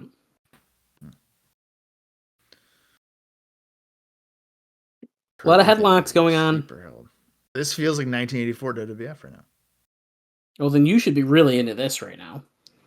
Well, I will tell you right now, I am dreading the fact that on the next show I have to watch, there is a 22-minute Mr. Fuji match. I'm not really looking forward to that. That sounds not good. Yeah, I saw the time and it said 21 minutes and 56 seconds, and I said, "Oh shit." And are you doing that right when we're off of here tonight? No. I can't do that at nighttime because I will probably fall asleep. Oh, Uranagi out of the corner by Joe. Look at this. He just slams him right down. This is, I would say, better than their lockdown match. I'm going to say. I agree. Isn't that crazy? Yeah. That's what tends to happen when you try to gimmick up your match just a little too much. Well, I still think Kurt really wanted to play into his MMA vibe. Yeah, he wanted to get his fix. I get it. Yeah. Oh, Joe got dumped over the top. He's holding his left knee because everybody knows that in professional wrestling, you never hurt your right knee. It's always the left knee that is injured. Kurt Angle. He's like a hyena. He knows this guy's weak. He's going to attack the leg. Joe's screaming. Yeah, well, he's working it on the floor outside of the ring. And he can win the title by countout. Earl is like, "Don't you go out there, you SOB." I screwed over Brett, and I'll screw over you too there, Kurt. Oh, Earl's another putting up commercial? the X. That should be. Is that a forfeit? He did the X. Oh no. Uh-oh, that's not good. We're gonna have to wait after this commercial break. Okay, it's gonna be a minute because apparently we have a long commercial break version of this episode. Yeah. This is what we get. Should have known. Should have prepared. Alice. Never checks the versions. Well, we still got about 8 minutes left in this show. Oh, and we're back. Exactly 8 minutes left, actually. Does Earl not realize that when you put the X up, that usually means that someone is substantially injured and that they cannot continue the match? Well, let's see. Oh, the trainer and Kevin Nash came out during the commercial. Kevin Nash is a known doctor. Well, there's a trainer there, too. Nash is like, come on, get back in there. This is like Rocky. Come on, get in there. You're a champion. You can't give up. And Samoa Joe's so fucked up. Kurt Angle's like, I'm going to lock in the figure 4 leg lock.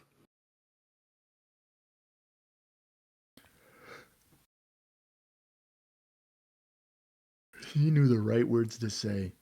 Is he going to be? All Kevin Nash said was, get up. He literally was like, you need to get in there now. That's all he said. There was not really much motivation. At least nothing outrageous. Get up. You got to get up. You're a champion. TNA says, it's like Kevin Nash is one of us, one of the TNA fans supporting Samoa Joe. Yes, because I relate so much to Kevin Nash. You actually do, because you're tall as fuck. Right, and I've also been in Vince McMahon's suite at WrestleMania. And you have torn your quads multiple times. That is also true. Yeah. And heart disease runs in my family. Okay, and you're going gray and looking very old recently. Yeah, and I also like to eat pasta. Does Kevin Nash like pasta? Well, there was a shoot interview that he did where he was eating stuffed shells the entire time. Hell yeah. With I think Dude, it was Dombrowski. I was just thinking, I saw a clip of a shoot, like one of those like old school shoots. We need more of them. I don't need these bullshit sit down interviews with Chris Van Vliet and shit. We need the banner in the hotel room with bad lighting. Dude. Yeah. So bad. And then the ones, it's like they're just straight talking shit. Like that's what I need. Yeah, I was just watching a clip of one the other day of the Godwins, and Phineas Godwin or Midian was clearly on something. He was at least drunk, and I was like, yes, this is the type of shit we need. Snap Power Slam almost winning it for Samoa Joe. Remember, he did beat Scott Steiner with that move. That was in 2006. Two very close falls by Samoa Joe. The other one that we just saw right before that, he nearly didn't kick out. Joe getting out of the ankle lock. Angle has not lowered his strap, so we know it's not serious. Angle slam. Cover 1, 2. No. Joe kicks out at 2.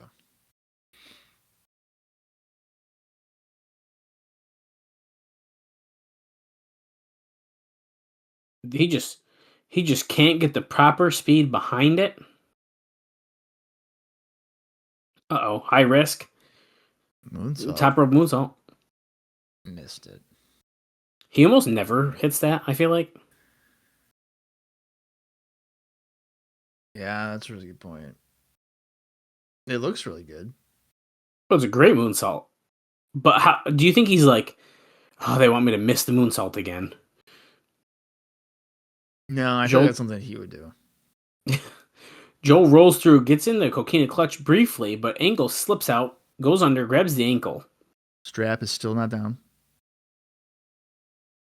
Joe tries to push off, but Angle is able to maintain his grip.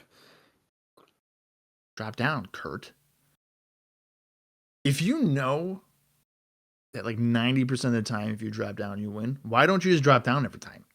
Well, because I feel like sometimes he slips out coquina clutch and the legs are locked in. I feel like he knows that you have to put more effort in when you do the drop down, so maybe he tries first, like, oh, I'll do it the easy way. Kurt's unconscious. No. Wait, he's awake. Barely. The rope is right there, dude. Oh, he got it. He also has a significant amount of saliva on his chin, which I think he just wiped out on the canvas.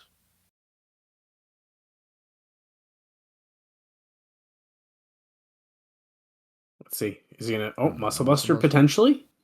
Sets angle up on the top. Earl. Okay, I was gonna say Earl. I knew it. Earl was way too close to that corner. He fucking got kicked. Oh, low below. They've. Oh my god, not on Earl. Okay. I thought he was doing it too. Oh man, they've panicked about the ratings. They got to put the strap back on Kurt.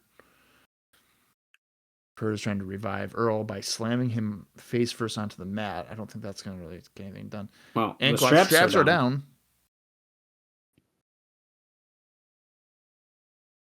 Drop down, Kurt. Very conveniently, Earl's facing the other way. Oh, Samoa Joe. Well, of course. Kicks out. Samoa Joe. Or Scott Steiner. Scott Steiner just hit him with a pipe. Oh my god. The Island Driver. 1. What? 2, 3. Oh, okay. Well, man. The finish is bullshit. I mean, just give him a clean win on TV. What are we doing? That was better than Lockdown. Yeah, I like that. I thought it was a pretty good main event. Of course, Scott Steiner is now getting a title match against Samoa Joe at Sacrifice. And he has a pipe with him. What is he going to do with that pipe? That is a very large pipe. Dude, the wrestling pipes are always huge. I was just about to say how funny. I don't know if I've ever seen one that big. Oh, no, I definitely hasn't. I feel like Steiner's the one who uses them. That big of a pipe? Yeah. Dude, the pipes in wrestling are ridiculous. He's like, oh, he's got a lead pipe. And it's like, what is that pipe used for? Well, look, we have a main event set for Sacrifice. Steiner is saying that he can knock out Joe just like that, just like what he did to Kurt. He's gonna win the title. Oh, he got slapped. Scott Steiner. I want to point out you have a pipe in your hand. He just slapped the headdress off of Steiner. Oh, if he lays his hand on Samoa Joe, he's gonna fine Scott Steiner 6 months worth of pay. That's a little excessive. I mean, that's a lot. We didn't settle anything. Wait. We're going to settle everything at Sacrifice. It's going to be for the TNA World Championship. Samoa Joe versus Kurt Angle versus Scott Steiner. This is the dumbest thing in the world. What? This is the dumbest thing in the world. And somebody's going to make a sacrifice. 40 minutes ago, Kurt Angle was like, I don't know the next time I'm going to get a title match if I don't win tonight. And it's literally at Sacrifice. Dude, it's like less than a month away. In like 3 weeks. Cross the line, we go off the air. Yeah, I know. Isn't that kind of funny? That's so funny. I don't know if I'll ever get a title match. Well, don't worry, buddy, because you will. Well, here's the thing. Are we really surprised by that? Is Samoa Joe and Scott Steiner going to be a fucking pay-per-view draw in 2008? No. Of course it's not. Well, I'm just going to come out and say that's an easy thumbs up show for me. I think the match quality alone was pretty dang good on this episode of Impact. Yeah, I mean that was good. That was a good show. The Angle Joe is better than their match at Lockdown, even with Steiner doing the cheap finish. The Guns against Rhino and Cage was I would say a very good tag match. Yeah. So that was pretty good. I'm just not looking forward to the Deuces Wild aspect, which has begun. Yeah, I'm not really either, unfortunately, but it's the hand that we are dealt. And so we are going to deal with it for the next, 2 episodes of Impact, I believe, and then the pay-per-view. So not too long, luckily. Right. So yeah, that is where we are at. Now with where we are going here, let's see. So next week's episode is on the 28th. I lied. The 1st. It's taped on the 28th. We don't know anything other than just the Deuces Wild is going to be continuing. Yep. From there, and of course, what was just announced for Sacrifice on May 11th, that the triple threat, I'm assuming it's considered the main event, Samoa Joe, Scott Steiner, and Kurt Angle. So that is where we are at. Dallas, do you have anything else? No, I think that pretty much covers us. What an episode of Impact. The march to sacrifice continues, and so many people are going to be making sacrifices between the world title match. A knockout will be losing her hair. All right. And some people might lose their own tag team partners because we're mixing it up in this tournament. So we'll see what happens. Yeah, so many questions that need answers, and there's only one way to do that. That is to continue on with Impact leading into Sacrifice. So until next week, for Dallas Gridley, I am Bob Colling Jr., and this has been the TNA Across the Line podcast.